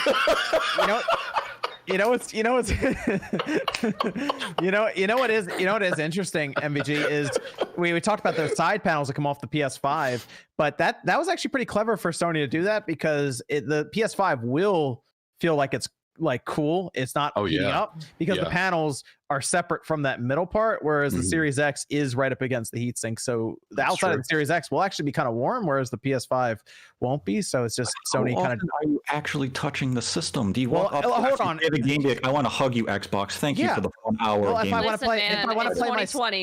want to play my Series X in handheld mode, I'm gonna feel how warm it is. Like, I don't get why. Like, no disrespect to everyone who enjoyed this stuff, but who the fuck cares about like fans and stuff and consoles? The people who lived through the Red Ring era. Like I saw that shit and I was like, I'm not fucking talking. This is boring. Bro, I got 150,000 your views ass looking gets at on the trending. MVG gets on trending. Oh, look at the font in this thing, mate. To blow your fucking 9 minutes of and looking at like, a fan on trending, baby. What? Well, I mean, at what point would it be? They're the tech guys. They know it. Don't hate the player, hate the game. Guys, Yeah, he got that back. money. He secured it. I mean, if there was a legitimate problem, I don't think Microsoft would have sent it out to this many people this far in advance. They would have been aware of it and said, yo, we got to keep this thing out of the hands until we solve this problem. Instead of like, hey, Jeff Grubb, who's in the chat right now, and everyone else out there, have a prototype Xbox Series X and test this bad boy. And then you just have one guy say, it was a little warm. And what happens? The internet goes crazy. It shoots fire out of the vent. That's the other thing. Those are prototype Xbox Series X systems. So we have to wait until the very reliable. Yeah, they were considered the E3 models, I think. Not gonna lie, Get a hold of a retail Xbox Series X. If the Xbox used those vents on the top to shoot out fire, that'd be pretty cool, actually. Hopefully none of those people take it apart. Well, my other question is too, right? Though, like you saw with the Red Ring and stuff, and you were talking about, obviously the board like bending and cracking and stuff. That is correct. I mean, isn't this just something that, in the long run, like obviously when people who are actually going to take the system apart and like kind of give you like a deep dive analysis on it, like once people are able to get their hands on the retail version, isn't this something almost that you kind of have to like wait over time to kind of see results for? Because I feel like that's just something that it just comes with use and wear and tear. Well, yeah. Necessarily. Am I wrong? Because I feel like the 360 was just so poorly manufactured. Some of them red ringed out of the box. Yeah, based off of like the inside schematics, but you, right? But you can visually compare like the way it's connected to the board, the thinness of the board, just by like seeing the teardown to be like, all right, that's not going to bend as badly, or that heatsink isn't going to give way. The Series X is built well. Like it shouldn't have any board flex, nothing like that, because it's literally screwed to an aluminum block. Well, they should have learned from mistakes. So yeah, they did. Ever since then, all of their stuff has been actually pretty good. Even like the 360 Slim. So Microsoft's been on it since then. The 360 was rushed to beat the PlayStation by a year. So the difference is that they're not doing that. If this was last year, then maybe you can be a little bit more concerned, right? Because it's like, wait a minute, they're launching a full year beforehand, like. But the 360 was just rushed. We all knew it was rushed when back then Games Media wasn't as big as it is now, but everyone was like, yo, they're coming out with it already? And then when those reports started, it was instant. People would turn up the system, bam, it would just start. But I feel like board thickness choice alone is literally a choice rather than a rush. It's them just cutting that was them cutting costs. They were cutting costs on that part, but they were rushing certain parts of the development of the system. So honestly, I'm just ready for these systems to come out. Me too. Some of the things we've been enduring the last couple of weeks are just ridiculous. I am ready. Let's get these systems out now. Come on, let's go. Let's get next gen more rumors and clickbait articles, man. MVG demands a really good webcam. Release the PS5 now. Can't we go back to Metroid Prime Trilogy rumors already? No. Okay. We cannot. The Game Awards are coming up. All right. I think we just jumped over the trilogy to Metroid Prime 4 rumors now. Oh. I think What'd you say about Metroid Well, Prime 4? that's what happens, right? When Prime 4 is getting close, that's when the trilogy comes out, right? That is the hope. Yep. Maybe. When the next Grinch movie comes out, there'll be a leak. It would be really weird if they didn't do the trilogy before 4, because that would just be like They'd have to. There are too many people on the Switch now who probably have never played Metroid Prime. The fact that Metroid has such like a, sorry, I know we're not focused on Metroid, but like such a niche following for so long, and now it's like time for more people to play it, probably more than ever. Like they have to. It's the only thing that makes sense. Switch Pro exclusive. No. Metroid Prime 4? No, it is. Totally is. Yeah, put question that. mark. Yeah, Confirmed, Switch verified, Prime, question mark. Switch Pro confirmed for No, Metroid 4 confirmed for Switch Pro. Prime, Metroid 4 confirmed. Yeah, that way you Prime. get all the SEO. Yeah, you get all the search results would just be like the word salad question mark paycheck. Let's go. Metroid 3D All Stars confirmed, leaked. The collection of Switch Pro for Metroid, yes. On Does Metroid 3D All Stars have Galaxy 2? Whoa! It's unlockable. Unlockable. If you beat the game. Metroid Prime 3. If you get drunk, beat the game 3 times, turn around, all of a sudden it unlocks. Let's go. Let's go to some of the super chats. Abaddon says, y'all gonna respect Urgeist. No. In the PS1. I don't like it. No. Yeah, I like it. No. No. I have that game. I have that game. It sucks. Fuck up. Shadow Fox 671 says, "Have you guys ever checked out a game called Incanfell? It's an interesting retro-styled RPG. Is on all systems and is free on Game Pass. I did download it and I played a little over an hour of it so far. So I got to play more this week coming up. But I like what I'm seeing so far." Christopher says, "I love Mario 64 back in 1996. Today, being spoiled by everything after Sunshine. I wish they fixed the camera on Mario 64. Man, entertainment. Yes, that because it's basically like pressing the button when you move the stick around, and it's kind of strange. So, they just need to remake Mario 64 next gen, full on remake, ground up. Then why don't you just make a new game at that point? No money. Why are we gonna remake everything though? Like, okay, look. Well, what if we still got a brand new 3D Mario game, and then we also did a remake of 64? Exactly. That'd be cool. And they'll call it Mario 64 2. Put in it just like 10 extra levels. Idiots will buy it. I'll buy it. Are you one of those idiots? All of us would. Yeah. Is there a collector's edition too? Yeah, right. I'll double dip. I got to get digital and it's sealed physical because I just have 6 IQ. It's great. Bummer Rob says best tactics games is Waifu Wars or Fire Emblem Awakening. Shinru says, "Evening, everyone. Honestly, Microsoft might get my money this generation. Never owned an Xbox console before. Any day one recommendations? I'm gonna get Yakuza Like a Dragon right away. And Cyberpunk is gonna be the following week. And then I guess Assassin's Creed. Assassin's Creed's launch day. Yeah, because that'll be 4K 60 apparently. So I'll check that out. And I did like Assassin's Creed Odyssey a bit. There were some issues with the artificial grind that was in there. It'll probably be back. Yeah. So I bet you there will be a $10 EXP helper. I bet you if you bought the collector's edition or any like gold version of the game or whatever, it still doesn't come with that. You'll still have to buy that separately. I am sad that Halo Infinite's not there, but that'll be a next year thing. So, which also makes it seem like they were really banking on that because of the Taco Bell commercials. Oh, dude, Taco Bell, Monster Energy. There's so much Halo advertising right now, and the games doesn't even. We don't even know what's coming out. It's next year. Yeah, the Monster. Yeah, you might use all this double XP. Oh, it's like get a Halo, get an Xbox Series X day one. It's like Halo Master. It's like, wait, there's no Halo game. You're advertising. This can's lying. I do wonder if they'll have a patch for Master Chief Collection and kick some of those Halo games up to 120 frames. Also, that could be cool. Bummer Rob says MK11 makes me want a Spawn game. Is it likely? I don't know if anyone's gonna do it. If they'll do a Spawn game. Isn't there one on the Dreamcast? There's one on the Super I like Nintendo. that one. I like the one on the Dreamcast because it was like an arena shooter style game. It was pretty fun. I liked it. That was fun. It was good. Pretty good 3D effects. I don't doubt that McFarlane would want to do that, but I don't know how many companies would want to pick it up. You never know, right? I mean, we got Samurai Jack to come back out of nowhere, and they made a pretty decent game. So you never know with these things, Brett Williams says, "Will Game Pass degrade the industry, kind of like how Netflix is operating in the red and can't find a way to produce quality without increasing cost?" No, it will complement.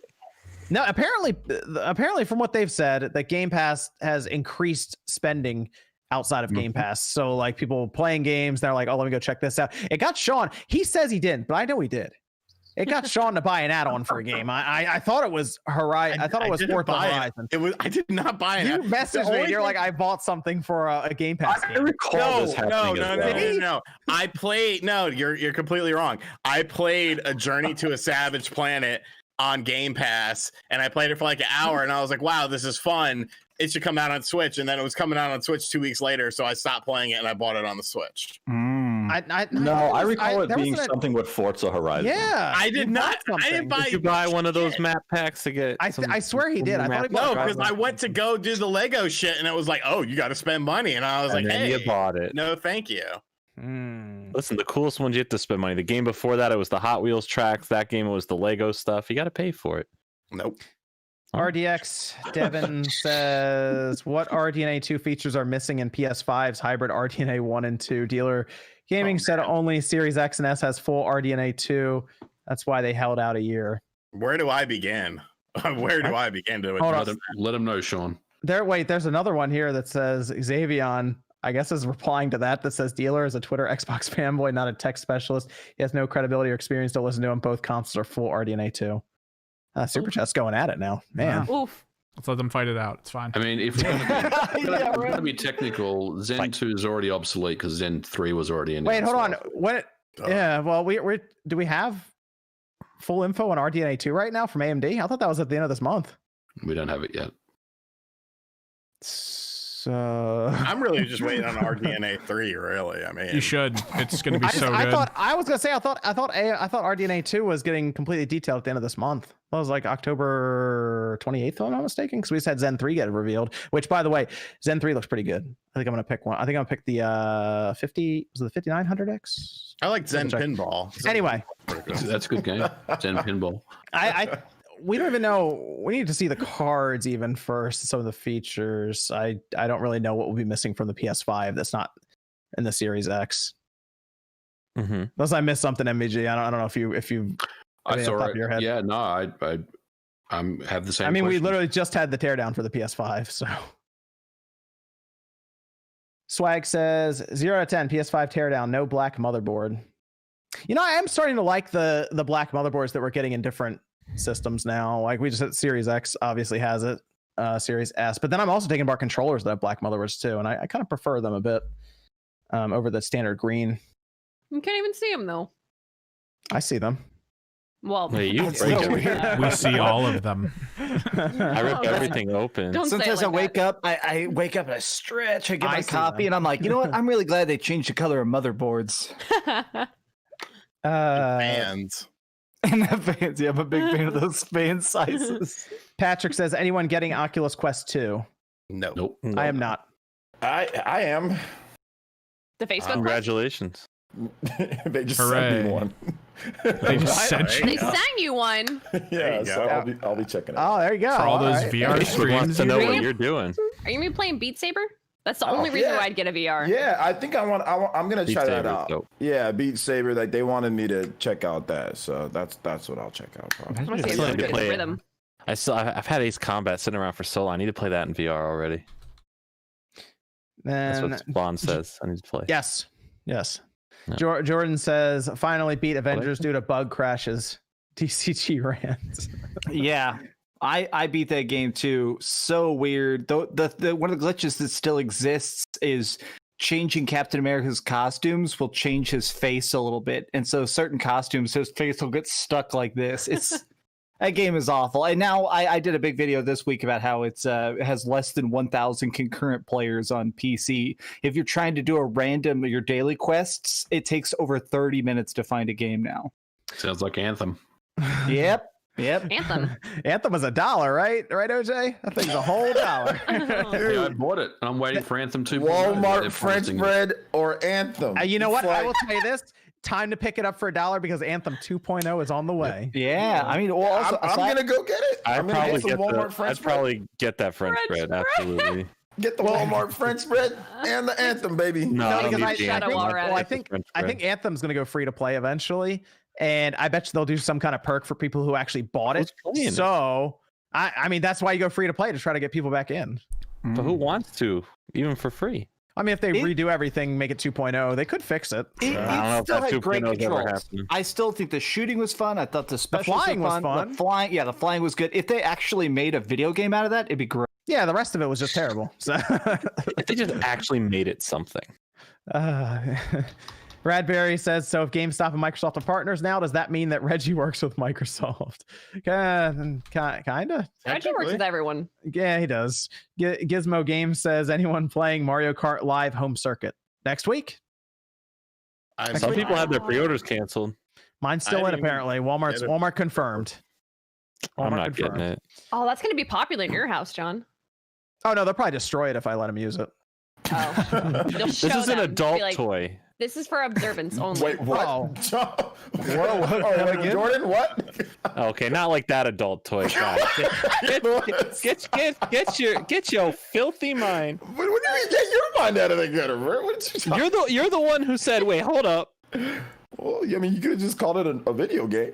Jordan. I don't want to say anything. Console Gamer says, which one should I get and why? PSP or Vita?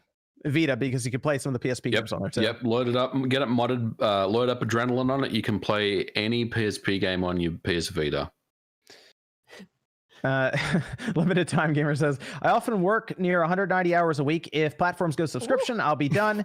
It have to be really. How are you alive? Wait a minute, that's not legal. He's typing that comment on the clock. The math isn't working out there, but it's 168 hours in work in a week. That's why It's Polish time. Polish time is different. Polish clocks are different. Tom says, just realized my Xbox Series X arrives 1 month from today. Curious to know if Dreamcast guy was excited about the Dreamcast Mini tease, which we'll talk about soon, or if someone like him doesn't care because they collect first run, so you already have all the games anyway. Well, okay, real quick, I'm super excited for it. And so I can finally talk about this now. I heard about this years ago. I'd heard that Sega was looking into this years ago, before some of the earlier the Sega Minis. This was always something they were leading up to. So the fact that now they're talking about it, well, we'll get to it in the topic. But Marcus Phoenix says PS has the most toxic community, more than the other three. No, they're all equal. No, They're all bad. They're all bad. Equally garbo. Dude, they're all bad. If you get into the Smash Brothers and what people say about there, dude, you can have a game that has 100 characters in there. Oh man, they didn't add this character. You know, like they're all bad. Every community is bad. You go to Twitter, you say PlayStation 5 is good. You have an Xbox fanboy, you're an idiot. You say Xbox is good. You have a Sony fan, you're an idiot. You say Switch is good. You have both of them show up, you're an idiot. You're all awful. Heck, even between the consoles in the same company, how many times have we argued GameCube and N64? Not enough. Let's go to Max. Do you want to talk about the Dreamcast Mini, and then when we finish up, the last topic will be GameStop and Microsoft. yes, absolutely. So it was an article with Famitsu and an interview, right, with Sega. Yes, it was. And let me pull up the exact quote, because basically what they said was that like all their previous systems have been doing well. The Sega Genesis Mini was a big success. They were happy with it, and so they're looking into the next console. Somehow they sold more of those Game Gear Minis than I thought they would. Yeah, and so they were asking what they want to do next, and they said the Game Gear Micro is only being sold in Japan.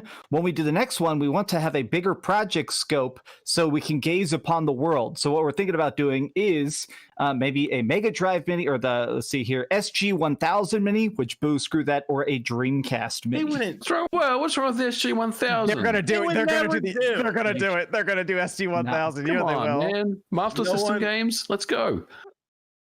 They're going to do SG-1000. No, they're going to do it. Max is not even entertained right now. They're going to do it. So upset. It's Dreamcast Mini only. Dreamcast Mini They're going to do it. They've already done a Master System essentially with the Game Gear.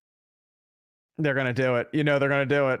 What, are you going to have Mark III games on there? Nobody gives a shit about that. We have too much faith in Sega with this Dreamcast Mini. They're going to disappoint. Sean, I thought you were a Master System fan. I am a Master System fan, but it's not the SG-1000 is different from the Master System. Did anyone's Game Gear Mini come in? I didn't get one. Mine's in the mail. Mine did, and it's hilariously small. I'm waiting for the Astro City cabinet. Yeah. I got one of those. So, hell yeah. Okay, so Dreamcast Mini. So the thing that's really good about this, that I just want to say before we get into it, is that Sega owns the license to so many of their games. So if we wanted to see like Sonic Adventure on there, if you wanted to see, the garbage Sonic Shuffle or Crazy Taxi, or I had fun with Sonic Shuffle back in the day. Yeah, well, you're wrong. But anyway, so like so much stuff. Skies of Arcadia, it's so good, man. I'm trying to think of how they do it with cost in mind. That's my only concern. Is I don't think you think it's going to be $100 system, because I don't think they'd be able to get it under 100. I think it's anywhere between 100 and 150. And if it's good, if it's good build quality and the emulation is on point, and they have, let's say, 25 to 30 games on there, I think it's worth Let's say build quality is like the PS1 Classic, but the emulation, everything is more like the Super Nintendo Classic. I'd do it. You do it then? Okay. I'm wondering about the controller though. Like 20 games? How would they give you a mini or a Dreamcast controller? Because you want something a little more modern, right? Kind of like the Retro Fighters. Yeah, they got to give us the Dreamcast controller as it is. I think it would just be man, that analog stick is rough. They could do it so that you could plug in USB controllers to circumvent that. That'd be fun. Yeah, and then what about VMUs? Would they support Oh, VMUs? that's a good question. No, you know what they'll do? The controller will probably just come with like a replica VMU that's just stuck in there at all times. And maybe they will have the screen do something. I don't know. Or it'll just always be like, it'll just always say Sega across it and it'll just be a plastic piece in there. Piece of cardboard that says Sega on there. Probably. It'll probably be like very basic for that because they want to keep costs down again, you know? Or who knows? Maybe they go crazy and they're like, you know what? Let's do VMUs. But you know what they could do? They still make VMUs. That's what they'll probably do. They'll probably do a VMU mini, and they just release a VMU with all the games that were on there, like the little ones, and they sell that. No. I mean, I think it's just going to be. Tell me that's not something Sega would do. Something dumb. So the thing is, I think that it's going to be. I think it's going to be onboard memory saves, and the reason I say it is because there were actually some games that had on-disc DLC. There was some special stuff where you'd actually have to go online and it would send a save file to your VMU that would open up stuff. Like you couldn't get the Super Ultimate Weapon in Skies of Arcadia without connecting to SegaNet at least once. You know what? So they were going to unlock that. I guarantee. Here's how they do this. They have to have it so it connects to the internet, and they can sell us more games on it digitally. Oh my God, I would love that. They need to do it. Just do it. And then they can continue to put games on there and continue to sell them to people. I need a light gun though. I mean, but I would. That would be Dynamite Cop. I need a light gun. Sega would kind of be back in the console, sorta, because they'd sell a system that they have a shop. That would be the evolution of like the mini console. That's what Sega should do. They should work on evolving the mini console because it's proven to be successful for a lot of companies right now. Nate, you won't get a light gun. You'll be playing House of the Dead with the analog stick. Oh yeah, what's the name is making that after their valiant Panzer effort? Yay, Forever Entertainment. So it sounds like this thing wouldn't come out for like, it probably wouldn't even be till 2022 the way they were talking about it. Mm-hmm. They said years. Yeah, and it is weird because I mean, I guess to have 20 good Dreamcast games, get them down for emulation, that probably would take some time. But I will say, after seeing the games run on a Raspberry Pi 4, I'm very hopeful because I think we are to that point now with ARM chips to where it can do it. Yeah, Dreamcast emulation is pretty good. I mean, it's further along than Saturn emulation is, which is obviously very complicated. So I don't think there's any reason why they couldn't get 20 of their, of the best games that run well and pretty much get something out like in the next 12 months. But obviously, it's a little further away than that. You think I guess M2 would do it? Yeah, I would think so. Oh, what if they were working on Dreamcast stuff for that, and then they also drop some on the Switch too? Well, they already said they were interested in doing Dreamcast games for the Switch. Maybe that's what they've been up to. Maybe that's what they've been up to. At that point, I'd rather just see them bring them to the Switch. I'd rather have Skies of Arcadia HD than some VMU list Dreamcast Mini thing. That's fine. Double dip. Yeah. Double dip. Absolutely. I think that's the best way to go about it. They should put them everywhere. They should have their own little store that you go to and you buy them from them. All right, so give me your best 20 games. Oh gosh, Max. 20. Oh god. All right. Are we doing third party too? 1039, bro. Whatever. Trick style. Yeah, MVG. It's 20 of11. What are you trying to do? Cannon Spike. Marvel vs. Capcom 2. Well, you can't do that because it's the Marvel license. Go on. If I have to actually worry about laws and copyright, don't tell me the law. I am above the law. Cannon Spike's a good pick, though. I'd like to see that. Cannon Spike is expensive. You gotta have the racers on there. You gotta have Daytona. You gotta have Sega GT. How many of them do you need, though? I will say Daytona's a little weird on the Dreamcast. It is. It doesn't control very well. Have y'all played? We gotta get Dream Racer. Jet Set Radio on there, right? Fuck yes, Tokyo Extreme Racer was the tits back. It's amazing. It is a night going to the highway and watching Fast and the Furious, and then playing Tokyo Extreme Racer. That was a fucking tit. My little brother literally built a little car for us with the Dreamcast steering wheel, and we would play Tokyo Extreme Racer and literally be like shifting with the gear. Oh, so fun. Can they do like MDK2 or anything like that? Well, they could do that. Yeah, that's. I like that game. I don't know. Yeah. I like that one. I mean, Skies of Arcadia is a big one that they definitely have to have on there. House of the Dead is a good pick. I mean, there's so many. You could do Virtual Fighter, Fantasy Star. See, if it connects the internet and it had Fantasy Star on there. If it does that, it's going to be $200. I want to NFL 2K on that thing. Oh, you could. Could you do that? Yeah, because that has that has real names and stuff. Yeah. Get rid of the names. Call them Football Player 2. Could they do NFL Blitz? Could they do Blitz? Blitz is a real player. Oh no, Blitz. Yeah, Blitz. Yes. Yeah, could they do something like Blitz, that? I don't know. They can do Blitz because EA owns the license to simulation. Yeah, that's what I was thinking because they kind of signed up with 2K to do. Yeah, so 2K is going to do like a Blitz or a NFL Street or something like that next year. So there's a lot of possibilities there. I do hope that actually happens because that would be really, really cool. And if it is up to 150, is everyone still in on that? I mean, I'd get it. I would. Yeah, no matter it could be $300 and have one game on it, and I'd buy it. Yeah, I'd be on it. Yeah, they got to make the box look good too, like the retail box has to look like the original one. That'd be good. Yeah. That would be really cool. They gotta have really cringy commercials of all the people inside, even smaller Dreamcast. Do they just release it? Do they release it next September 9th then? No, they said it was going to take like 2 years. 9. But why would it take 2 years when you can emulate these games? Sega and this is saying, do we really want to put these good games on this system, or do we want to find the worst games in the Dreamcast library and put it on them? I wonder if they do Shenmue.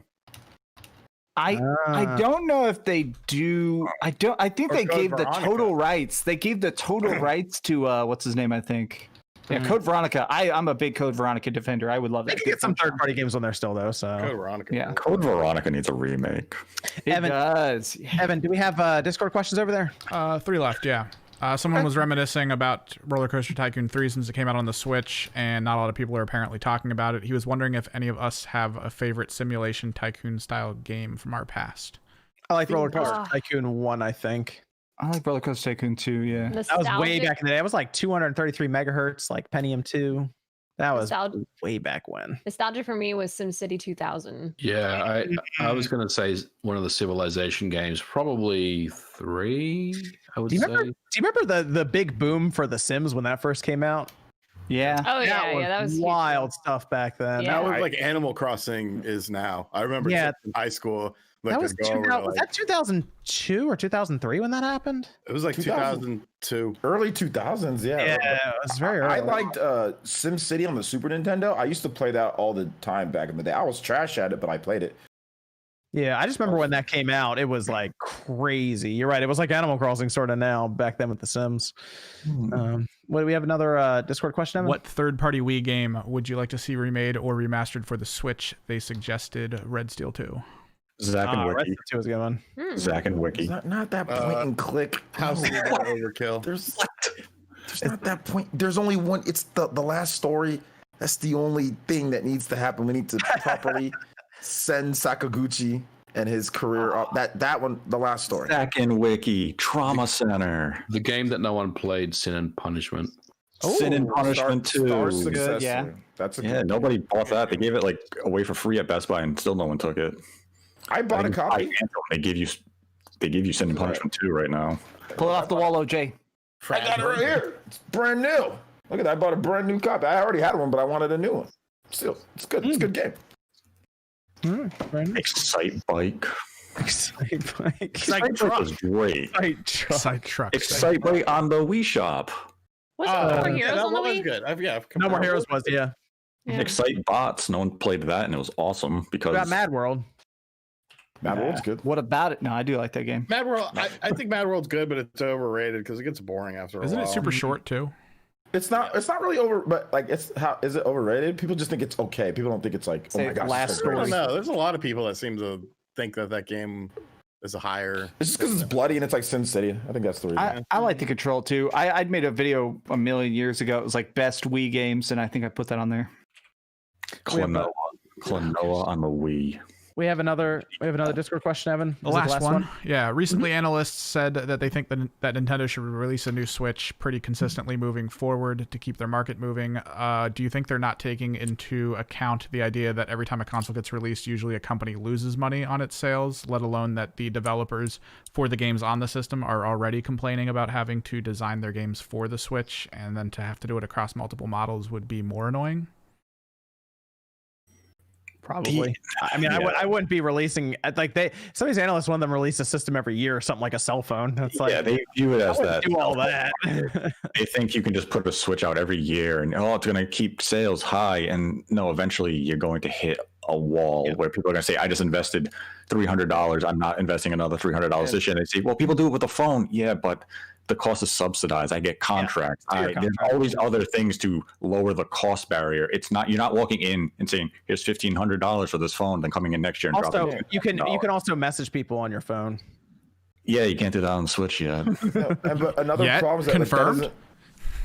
That doesn't make the architecture change from ARM or to x86 to make it like PS4 or PS. That doesn't change the architecture of the system if you release one every single. It's still going to be what it is. So developers are still going to complain regardless. So because it's not the same as the other systems. So let's go to the agreement now between GameStop and Microsoft. This was announced. It says under the agreement, GameStop will standardize its backend and in-store solutions on Dynamics 365, Microsoft's portfolio of cloud-based business applications and customer data platform, empowering associates with integrated experience across e-commerce, retail, point of sale. All of this, associates will be equipped with new Microsoft Surface devices. I assume that allow them to roam the sales floor and ring people up. And as part of its transformation, GameStop plans to roll out Microsoft 365, Microsoft Teams, and following that up, GameStop has expanded its Xbox family of product offerings to include Xbox All Access.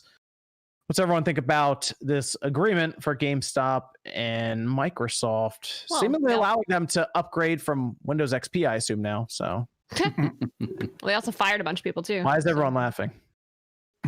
You're not joking. You're not joking. I guess I don't understand the full implications yet. I just, it seems like such a weird deal to me. I don't know if this is really. I don't think this is much of anything, guys. I mean, it sounds like they're just bringing in some of their business software, like Dynamics. I mean, I've used Dynamics in the past. They're using Surfaces now, so it sounds like they're just integrating into the Microsoft software ecosystem. I mean, it's a little more. It's Microsoft is closing their stores, and they need a storefront to basically push their products. So they're using GameStop to do that. There's so now also the Microsoft stores. It's GameStop is going to sell you the Xbox Series S. Yeah, but can I buy my next Surface from GameStop and stuff? So it's Microsoft basically saying, maybe we don't want the storefront. GameStop is here. We can give them some money. We'll make a deal, and they can sell our products. I think mutual. It's good. Yes, I think there was an issue where GameStop was looking around and saying, well, why would we sell this Series S exactly? What's the point? We're not going to sell them a used game. We're not going to have them trade in a used game after they're done with the Series S. We're just going to sell them this. They're going to get Game Pass. They're never going to come back unless they break the controller because they were playing, I don't know, Madden or something. I think it makes sense. John, you're right on the money. I think it makes sense for selling games because Sony's already pulled out their digital games from GameStop. You can't buy Sony's first-party digital games there. So it's also a way for Microsoft to say, hey, maybe we can make some extra revenue actually getting people to buy digital games from there. You know, if they go in to trade in something or whatever the case is, get an Xbox Series S. So I think it makes sense.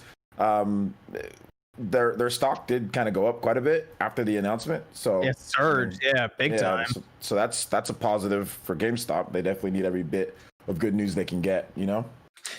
I do wonder if eventually, we talked about this last time, didn't we? Where digital games could someday be sold or traded in or something. They need to be. I almost wonder about it needs to have a commerce. Because it sounds like they'd be tied in with some of the Microsoft stuff. I almost wonder if years down the road, if that would play a part in that too for Xbox systems, for being able to trade in digital games to GameStop that way. I don't think the storefront would need that. I think it would just be done through the systems, honestly. Like they would just have an on-system marketplace. Right, but like before, okay, so for example, when Microsoft was doing remember they did their all digital Xbox, their Xbox One S, all digital. They did that. The idea when they sent out the press release, and I was reading through it, the idea was you take your physical games and you take them to a Microsoft store, and they will then turn them into digital games for you. Yep. So if GameStop is able to do that for someone getting a Series S or something like that, you bring your games to GameStop, you hand them to them, and then they turn that into a digital purchase essentially for you that you take home with a code, you punch it in, they then get to keep the game and they can sell it. It's really weird, but yeah. Yep. That's crazy to me. That's what they were going to do with the Microsoft stores. The Microsoft stores are closing down. Right. So if I put that's so jank. So if I take the disc and I put a really big scratch across the back on the foil that they can't necessarily see, but will ruin other people's ability to install it, I can just get a digital version and be completely fine. Why do you have to ruin it for everyone? Evan, have you ever considered you're a bad person? No, I know I am. I'm in on that. no. Evan was the guy who would photocopy a disc and put it in the red box case and just keep the disc and ruin it for everybody else. I killed Redbox. Ever. When I tweeted out that somebody put a picture of the disc back in the case in Redbox. They really wanted that game, man. Yeah. They're gonna get that game any way possible. Right. Oh man. Oh gosh. Yeah. I mean, so go ahead, click. Sorry. I was gonna say, I think it's interesting though at this point. Like, I feel like GameStop's had a lot of like kind of attempts to kind of keep afloat. Overall, like it is a good thing, right? Like it's activity, it is potential promise, but again, like we don't know. This could be growing pains to something else to help lead us to a new commerce as we move into more of a digital age with physical still, right here with us. But I don't know, like if it's actually going to be something a lot greater. I mean, I personally am excited for it because I don't want to see GameStop go away. I think a lot of people are just like, down with GameStop for some reason. And I don't think they realize like they are still kind of like the only big thing for gamers, a brick and mortar that like we should probably be supporting outside of mom and pop. And even then, mom and pop stores are still they got struggling. There's one. Yeah, it's real bad. Obviously now. And my area where I live, games sell a lot. So GameStops here aren't doing bad. None of them. The employees are all there. None of them shut down where I live. So, but all the mom and pop stores that we had for video games all gone. Yeah, all gone. We have one, and he is struggling mightily. He might close down. I wanted to go to some smaller retro stores at some point, but like trying to find any that are open or around now is really tough now because you don't even know if their website's updated to say that they're even open right now. Jordan's just bored or just falling asleep with this topic, man. Yeah. I need at least a convention to come back so I can go get some retro stuff. That's a bad frame for Jordan to freeze on. My man's sleeping on this topic. Oh no. At least we all see the same meme. That's really good. Oh, he's gone. He did. He had to reset his computer. Yeah. Evan, you said we're done with we're out of Discord questions. Your Discord's clear. I'm saving that. I'm saving that screenshot too. I'll take a screenshot. You got to.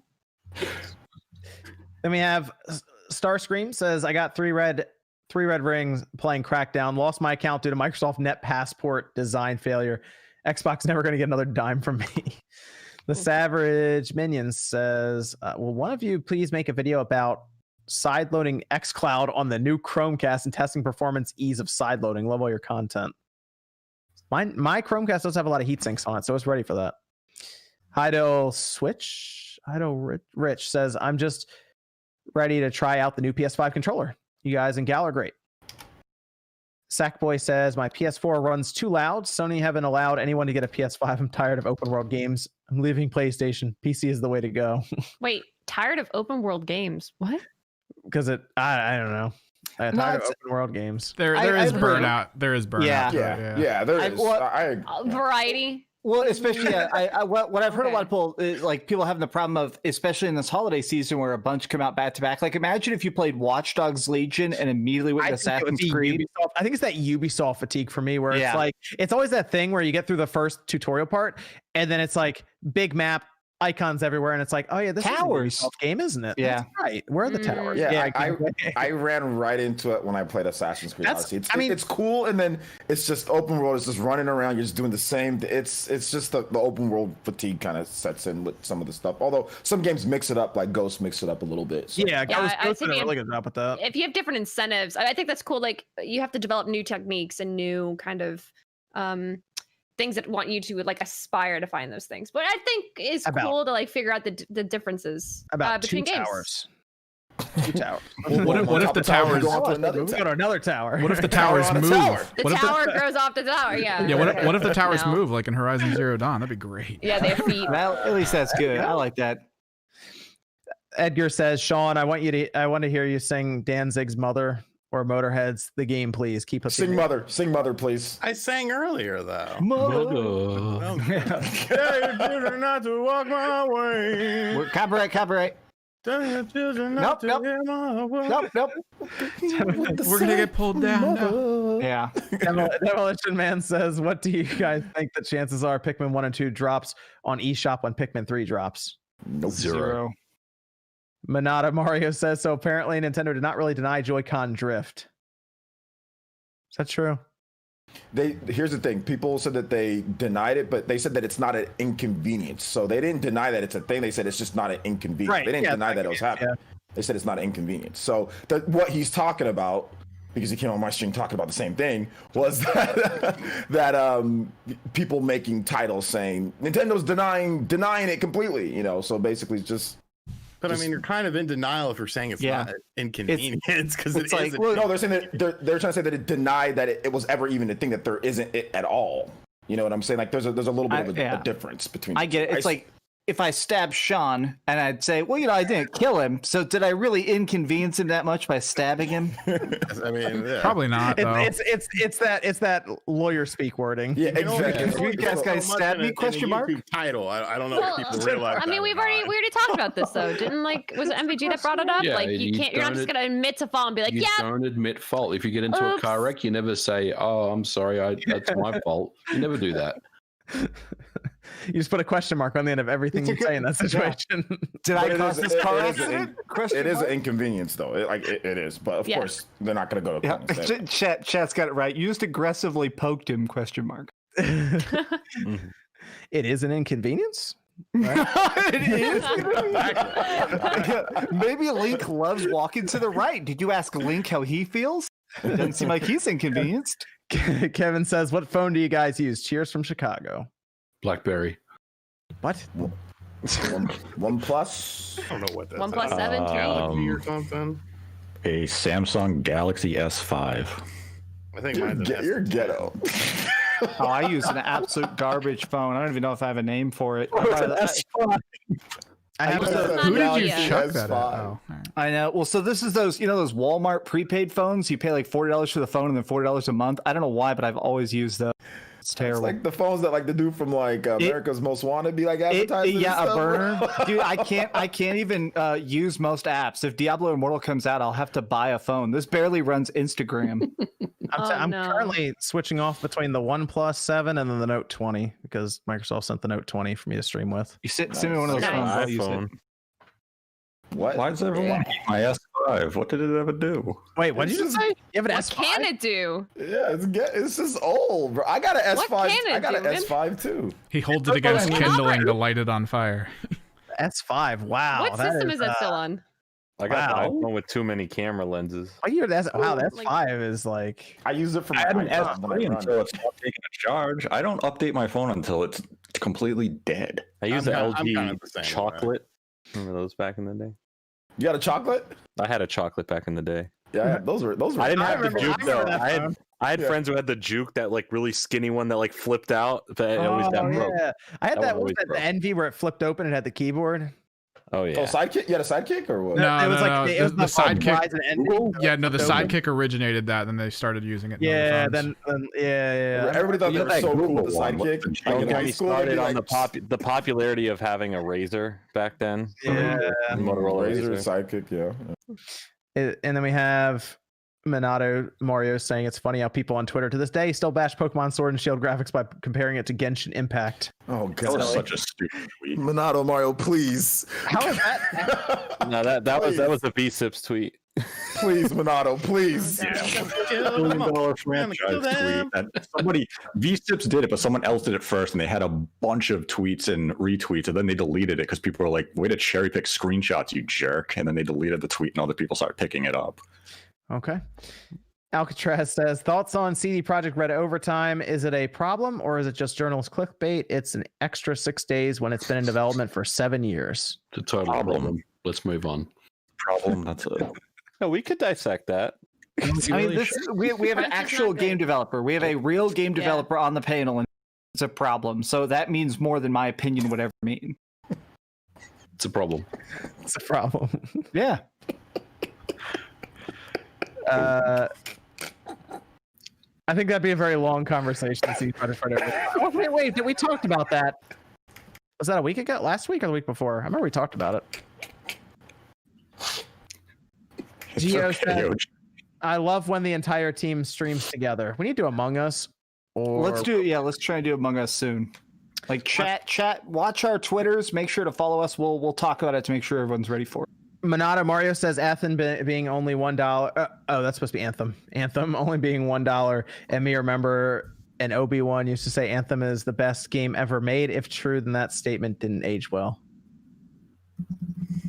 Gibby says, whatever happened to that Cuphead DLC? Yeah, whatever happened to that DLC? Comment. They announced the delay, didn't they, earlier this year? Did they? They did. I thought they said they had to push it to 2021. Yeah. RDX, Devin. Good. Once it comes out, we're getting the physical release on the Switch. Will that be before or after Panzer? 2023. 2023. Devin says it's obvious the PS5 was going to come out a year before Series X. That's why the PS5 is 9.2 teraflops. They had to clock it up to compete. No, they just spent money on the SSD. Different priorities. And audio. And the DualSense.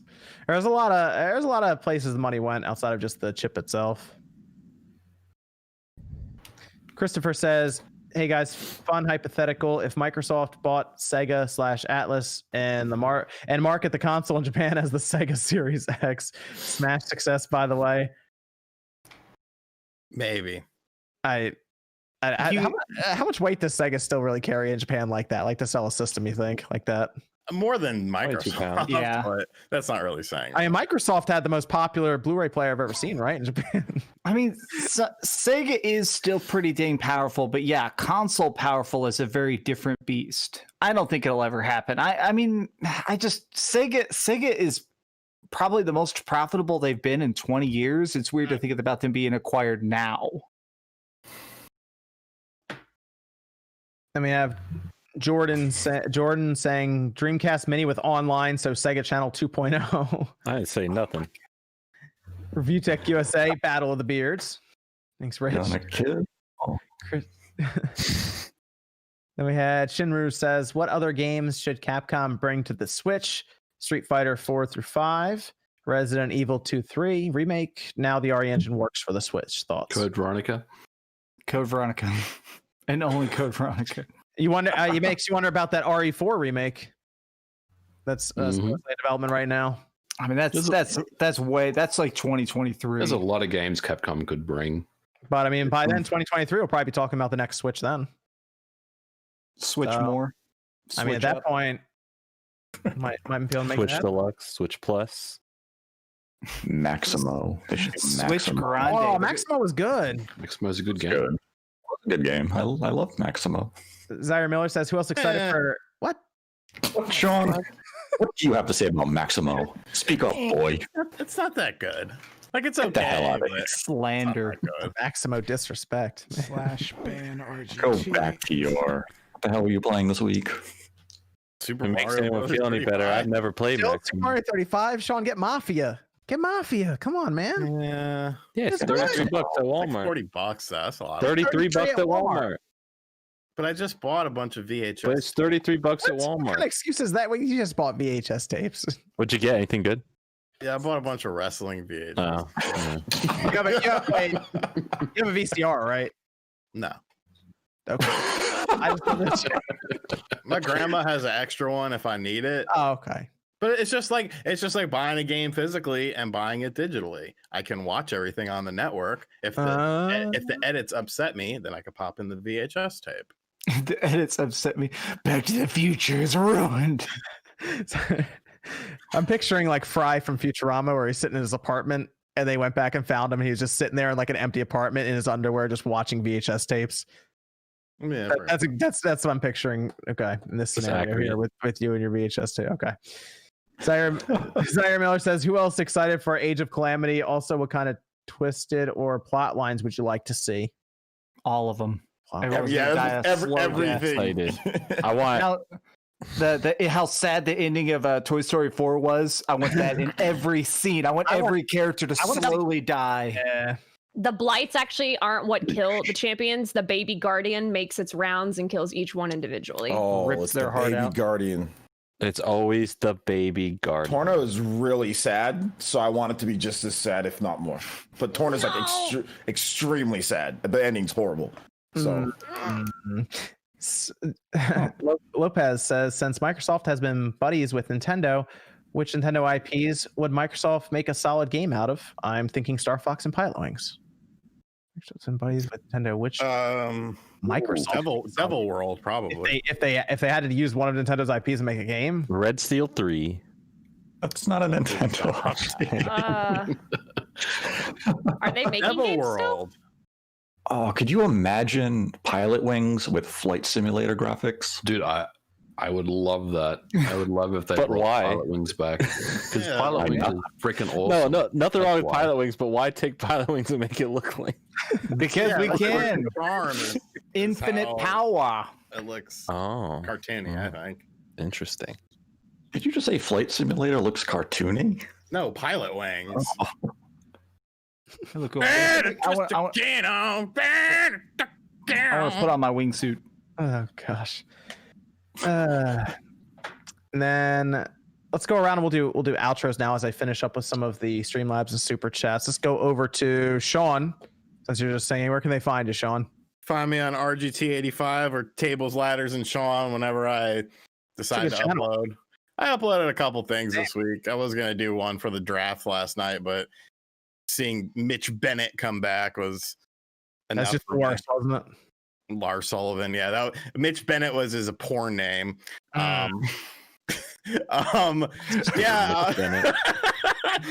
you can find me on RGT85 doing shenanigans, and I have a video. I actually have 2 videos, but I'm not sure which one I want to finish for tomorrow. And then yes, there will be a lot of people have been asking about the Halloween special. Beetlejuice will not be involved, but I have a new friend coming over to be involved. Taco's toenails? Huh? What? My toenails? Dude, okay. My toenails in that picture, they were not that bad. I used to let them grow out really long when I had a day job. And I would take off my shoe and I would like when a coworker would piss me off, I'd just say Raptor Claw and I'd scrape them with my toes because I knew they wouldn't fire me because I was the best employee. Your toes were crusty, bro. They were crusty. Yeah. I don't care. You gotta use some cocoa butter lotion, man. I don't use no lotion. They got my rhinoceros elbows. You need to use some cocoa butter lotion, bro. You were crusty. I'm not liking how crusty you look. That just jacked my whole timeline up, man. No, I can't believe he has rhinoceros elbows. What did you do? Come across the guy from Thinner? He curse you? No, if like someone comes over, I'll put on shoes. Because that's the polite thing to do. Man, just picture you pulling socks. I feel like when I came to your house when you were in the area, I feel like you didn't have shoes on. But it's like the idea of like I holster my gun when someone comes up. I feel like I feel like you didn't have shoes on. I'm thinking about it. Liam says, do you think Nintendo will fix the Joy-Con drift issue this gen? I'm really worried they won't, and then once the Switch is no longer supported, they will stop offering repairs. Become usable. Don't say Pro Controller because those drift too. I would say that I don't know if there's gonna be major revelations made with the Joy-Con this generation, and hopefully next generation they have a better way to. I don't know. I think maybe the next revision of the Switch, which is rumored to come out next year, may have a solution to that. Okay. I mean, I'd be cool with that. That'd be good. Fingers crossed. Grub said RGT stands for really gross toes. I don't have pretty feet. I don't. Can your toes be in your next thumbnail? Don't put your feet on monkey feet though, so I can pick up shit with them. Do you really not put lotion on your feet, bro? I don't put lotion on anything. Oh.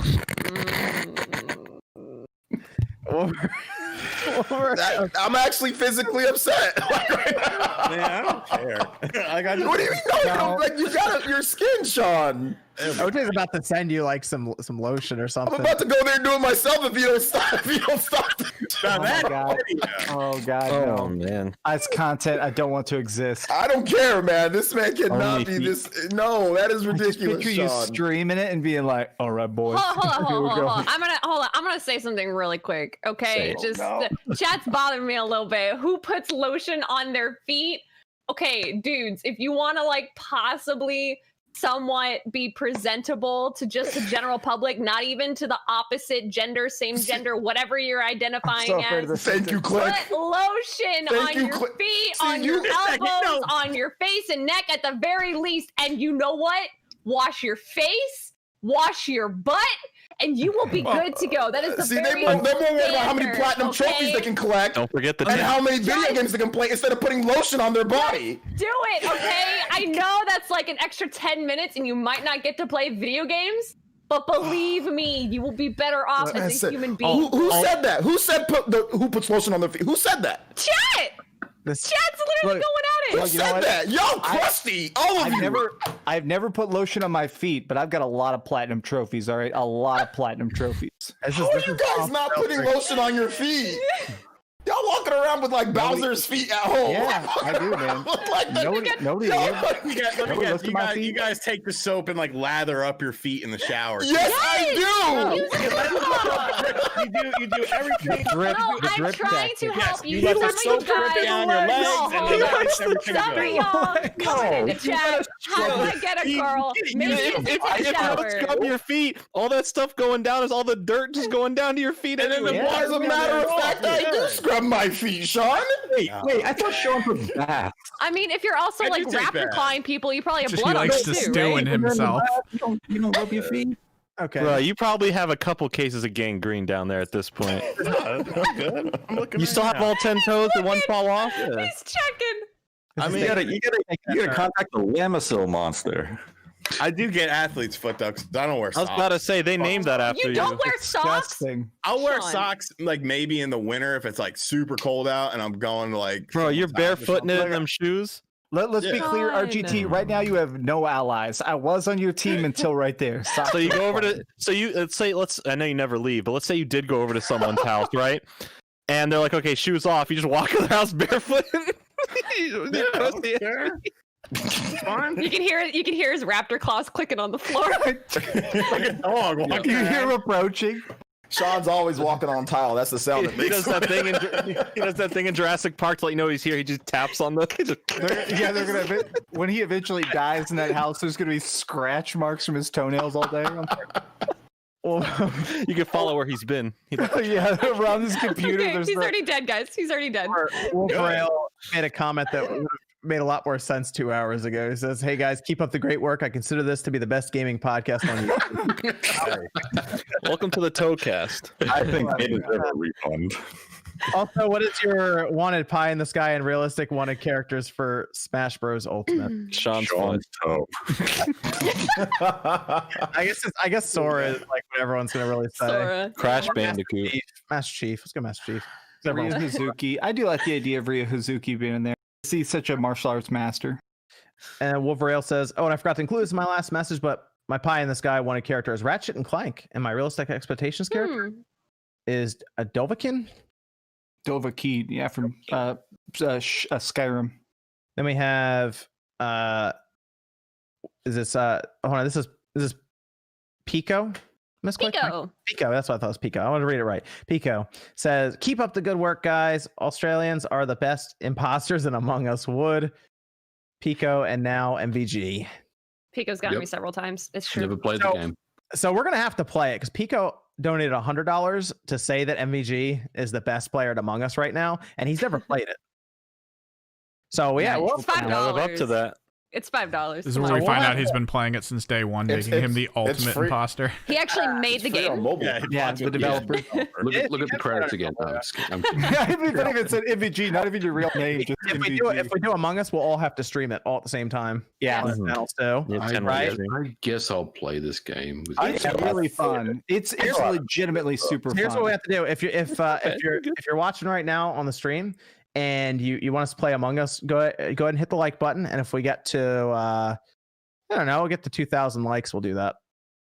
8,000 likes. Nate. Make it a struggle. Double the amount of people. We can uninvite Nate. I still haven't been invited. You just were. Do you want us to get on invite for all one? of Do you them. want us to get on one knee, Nate? We'll make Nate. You can play on. You can just play on your phone. If you on want. your knees, beg for forgiveness. You can play, I ain't getting on my knees anywhere in front of the internet. No, screw that. the internet's all there with their crusty ass feet. you can play. You can play on your phone, Nate. That's fine. Does it work on an S5 after everyone said my phone's a piece of shit? It better. It looks like a Newgrounds game. Hey, you could try. See what happens. We'll look into that. See. Time to go to the Play Store. Let's see if it's on there. What the hell's it called? Among Us. Among Us. It's probably like right on the front of the store. It's right there. It's even compatible. So my phone is still good. Taker 610 says, any of you guys use a Sony phone or know someone who does? I'm convinced that they are not real because I have only seen one in Sony. They're not real. Okay. I've got an Xperia Play, which has the PlayStation stuff on there. I have an Xperia Play pamphlet somewhere from when Sony was first putting it up. I have owned 3 Xperias and they're all garbage. I have small hands. So you could say it was a bad They're literally experience? They're square. They're like yes, it was a horrible experience. But also the thing is, if that screen breaks, you can't use it anymore. So you just have to like buy a whole new phone because the screen's like the same price as the phone. It's horrible, dude. It's literally like this big.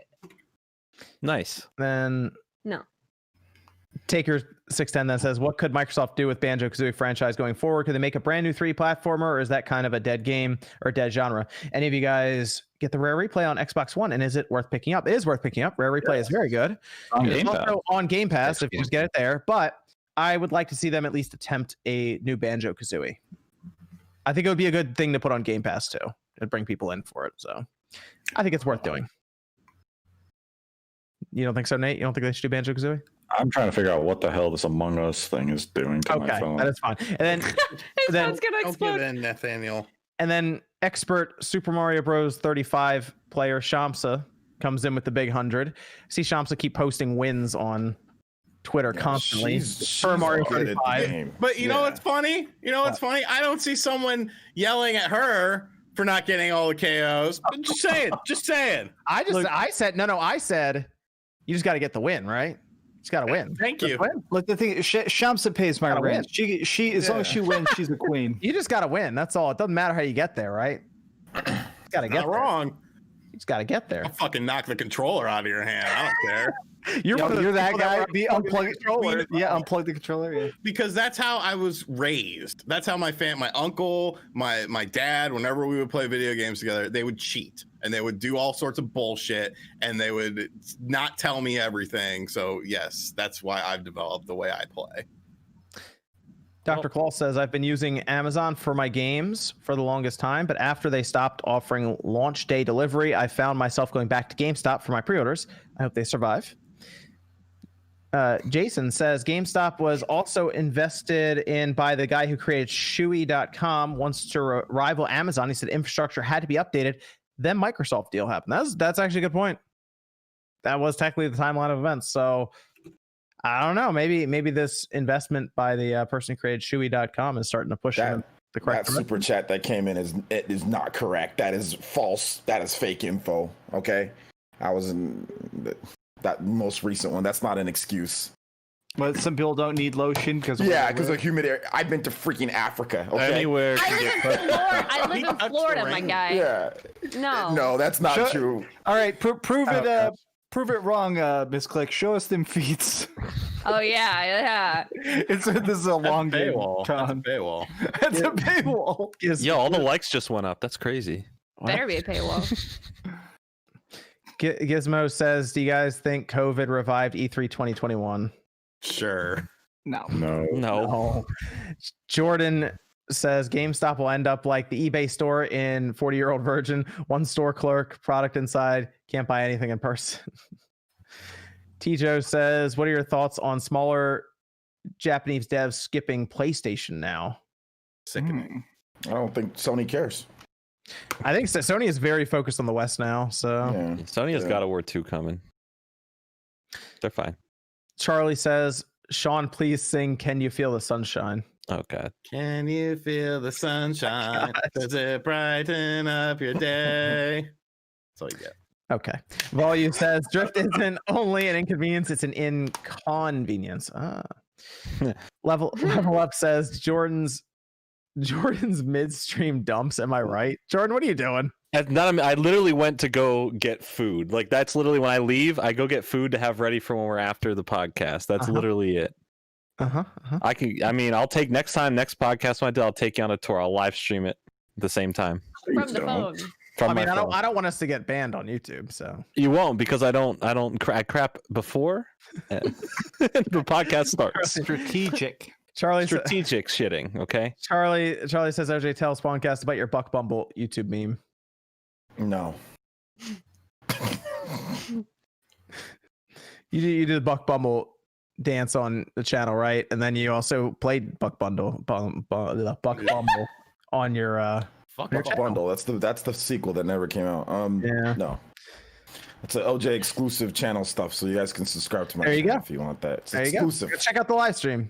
Ask him about Buck Bumble when you're there. Donate $15 or higher, and you'll get it. There you go. Because I ain't doing it for anything less.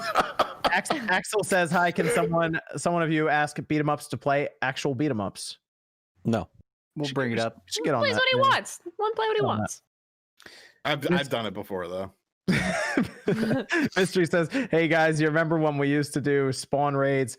Mac's favorite Star Trek series?" I'm super into Next Generation, but I also think that Voyager is underappreciated. I think the weirdest part about that show is that the budget fluctuated. So some episodes have great CG, and then sometimes they're just stuck talking in a hallway for an entire hour. But it's fun to watch. All Star Trek is good. Max, why don't you tell them where they can find you? I'm youtube.com/Dreamcast guy. I got 2 fun videos coming up this week. I am going to be talking, of course, about Ghost of Tsushima Legends. We're going to be playing that. I'm probably going to try and play with Click because I know she loves the game too. Your review of it's good too, Click, by the way. And I also I have a video coming out Monday about that game's second evolution. It's like Dino Crisis multiplayer. I can't talk about it till Monday, but it'll be great. Is that the Kickstarter game? No, it's going into early access. It's going to be $25. It's 3-player multiplayer. It's 3-man teams. It's kind of like Left 4 Dead in prehistoric times, and you have shotguns and stuff. It's pretty good. Second Extinction. Oh, okay, I typed in Evil. I can't say anything, but I will just secretly say it's really fun. But I'm going to talk about it on Monday. And then, that game. Juice Man Vaughn says, "What's everyone's favorite roguelike game?" I like Dead Cells. I'm super into Neon Chrome. I love Neon Chrome. I like Dead Cells quite a bit. I hate roguelike games, but I'm tired of them. Yeah. I guess Hades. Evan, you liked Hades a lot. I got pretty big into Hades, but I would say for me at least, Dead Cells edges it out. Dead Cells is very good. Warrior Men says, "Hey everyone, does anyone think this next gen will be closer in sales, or are we thinking it'll be 2-1 in favor of PS5 like this gen?" I think it'll be closer because it'll be very difficult for it to be any further apart than this past gen. It'll be very difficult to be further apart, especially since Microsoft have a $300 system at launch, and they'll count those just same as they count Series X. So, it's tough to gauge because Xbox and PlayStation are very close in North America. It's just the other regions of the world that really created the separation. So it'll depend on how well Microsoft performs in areas like Europe, UK, and the Middle East that we really don't know if the lower price S is going to make a big impact there. Japan will probably see a decline from PS4 to PS5. So the Japanese market is kind of inconsequential. And it'll depend if either company can really make a breakthrough in China. China is kind of the up and coming market, and both of those companies really want to make a name for themselves there. So Sony still has the edge overall, but the problem we're going to run into is Microsoft isn't going to report their console sales anyway. Yeah, they're probably just going to report Game Pass subscriptions. I think we really just they might. You think so? Yeah, if they do incredibly well, they'll come out and be like, "Yo, Xbox is doing great. Here's some numbers." If they're still maintaining the status quo, they'll do what they've been doing. Let's OJ, you want to let everyone know where they can find you? Yeah, you can find me right here on YouTube, Player Essence. I've apparently got some Oculus stuff that I'll be doing. So if you want to know about the Oculus Quest 2 and all that, I'll be on the channel. I got a bunch of games that I'll be checking out that they sent me. So we'll see. I'm not into VR, but hey, I'll try it out. So that'll be up on the channel. I got some pretty cool Nintendo videos coming up too. Hyrule Warriors Age of Calamity. Going to be continuing my look at that game. And then also some upcoming Pikmin 3 as well. So that should be fun. And yeah, I do live streams every single day too. So live streams, come chill, chat, talk about stuff. I answer questions, all that good stuff. So yeah, check it out. Get the opportunity. Okay, then we have And my feet aren't crusty. Creation says, just saying, thanks to you guys for being entertaining while I drive the forklift at work. Makes my Saturdays 300% better. Dr. Claw says, I can't believe you slandered the name of the sweet little baby guardian. Listen, man, it's a guardian. You can't trust him. Then Dr. Claw then goes on to say, RGT's feet are sus. You have to vote them off. And Dr. Claw goes on to say, RGT's feet are crusty. OJ's feet are smooth. How do you know that?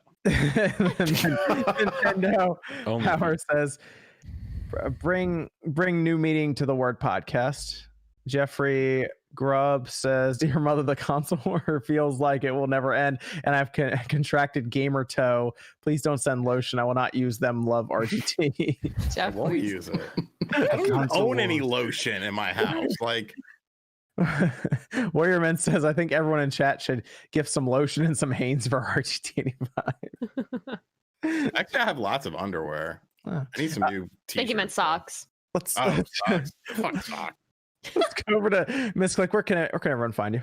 Yeah, thanks for having me. You guys can find me here on YouTube as Miss Click Gaming, or you can find me live on Twitch as Miss Click _live. Other than that, I am on Instagram and Twitter and OnlyFans now as just Miss Click. You can find me there. Me. Are there feet pics? Can we just say that? Are there feet pics on there? Maybe feet pics upcoming. Who knows? All right. You don't know. Andre says, not everyone is familiar with using lotion on their feet because you talked about that. You talked about that, OJ. False. Trust that one. DBN says, with component connections disappearing from TVs, is the Dolphin emulator more viable than original hardware for GameCube/Wii games in 2020? Good. You can get an adapter for it on the back, but the HDMI adapter is still kind of expensive. So I get why Dolphin is still very appealing for people. But I do like using the HDMI adapter and my actual GameCube. I think that is good. Somebody just put the word toes and a bunch of heart faces that I'm done. It's Anthony. He said. MVG, you want to let everyone know where they can find you? You can find me on Twitter at Modern Vintage G and YouTube Modern Vintage Gamer. Thanks for having me on, and check out my video on Monday. Yeah, Monday video is gonna be interesting after we put on Twitter. Yep. Sounds like PS5 stuff on there. All right. Then Alan says, you need extra money for your Series X, buy a memory stick or just buy extra system Series S instead, because the memory stick is the same as the Series S. I do wonder how much you will need that extra memory for in like the first year. I think next year when we start getting like Halo Infinite and some other bigger games, you'll need it more. Charlie Ward says, MVG, will you bring us more videos on the Polymega? They sent me a new updated revision, so I may actually be doing that over the next couple of weeks. So stay tuned. Nice. I want to see some of those other. They have more modules coming out. Are they still making more of them? I don't know if they're making more of them, but yeah, we'll see what this new model brings. Nintendo Power says new Sony phones are 21:9 aspect with good software, very usable for smaller hands. Their compact phones are some of the best in class phones under 6 inches. Juice Man Vaughn says, if you don't use lotion on your feet, you might be a Viking. Charlie Ward says, hi Max, Dreamcast guy, have you completed Crash 4 yet? You did. Yes. So I guess complete is different. I beat it and I got a lot of the stuff, but a lot of the people talking about I haven't 100%ed it, and honestly I don't know if I'll be able to. It's hard. Those death relics are insane. Yep, the no death things are hard. Impossible. Yeah. Let's go to Jordan. Jordan, where can they find you? You can find me on the internet. Pickle. Sometimes that's the YouTube channel. I stream Jordan Fringe on Twitch. That's about it. And Shamsa donated $100, said, hi, I want Nate and RGT to play Among Us along with all of you guys. Also, RGT, I know it's wrong, but I barely put lotion on my feet, but you got to start. Thank you, Shamsa. At least someone's on my side. Yeah, Wait, but she said you have to start. She said you have to start. Didn't say when I had to start. You're gonna be 80 and be like, put a drip on the tip. No, you should really put some your skin's gonna get all jacked up later in life if you don't start putting. You don't want to be wrinkly. You assume I'm You gonna gotta make it to later in life. You're literally gonna turn to leather. Yeah, like you are. Look like Hulk Hogan. keep your beauty, Sean. Okay, so Jintoki Cruz says impressions on the Boys season 2 finale. We can't talk about it yet because Max hasn't watched it, but we will have a video on Filmwave all about it because it was really good. I like the episode a lot. Yes. So, but stay tuned for that because we will do a full a discussion over that season finale and what it could even do for season 3. That has been confirmed. So exciting stuff. Dr. Claw then says, I thought I accidentally stepped on RGT's foot, but turns out I was just walking on cement wrapped in sandpaper. Nate, where can they find you? You can find me on Twitter at Nate the Hate, followed by the number 2, or at Direct Feed Games. On Direct Feed Games, I have footage of Shantae and that, what was the other game? Forerunner. Got some gameplay up of that. Or you can find me on YouTube at Nate the Hate. Have a podcast up right now with MVG, where we talk about the PlayStation 5's backwards compatibility, the boost mode, how it compares to the Xbox Series X. And next week, likely Tuesday, we have a big video coming up with a special guest to talk about the CD Projekt Red situation and crunch in gaming, and why it is something people really have to take seriously. This is no joke, so look forward to that episode. Jason Schreier? No, not Jason Schreier. Yeah, right. Anybody but his opinion. Are we all blocked by him? I'm not. Jason loves me. Fuck Jason. He has no idea who I am. What's good, homie? What's good? I am. I'm still blocked. I literally called him cringe once and he blocked me. Once and he blocked me. He a hoe. Whoa, that was mean. I just want to get blocked, okay? I'm trying to speed run it. As long as I'm going for the world record. He gets mad. He tweets out, "Did this little nobody call me a hoe? I'll have you know I've been writing for games journalism for so long. I have touched a woman." I shouldn't have said anything. I shouldn't have said anything. We're gonna get all the big guests on here. Okay, let's I think that's everything. Yes, we are good. Let's finish up with Evan. Where can they find you? On Twitter, Kimmerx Project. If I'm doing anything streaming, art related stuff coming up out of nowhere, it all goes on there. Okay. And I think that's everyone there. Those are all the super chats, Streamlabs. Dr. Call says also RGT. I was kidding. Hope I didn't offend. It's very hard to offend Sean. I will tell you that now. Yes. I think that's everything here, though. Thanks to everyone joining us for episode 184. We'll be back next Saturday night, 9 p.m. Eastern time. We'll see everyone then. I'm gonna kill them all.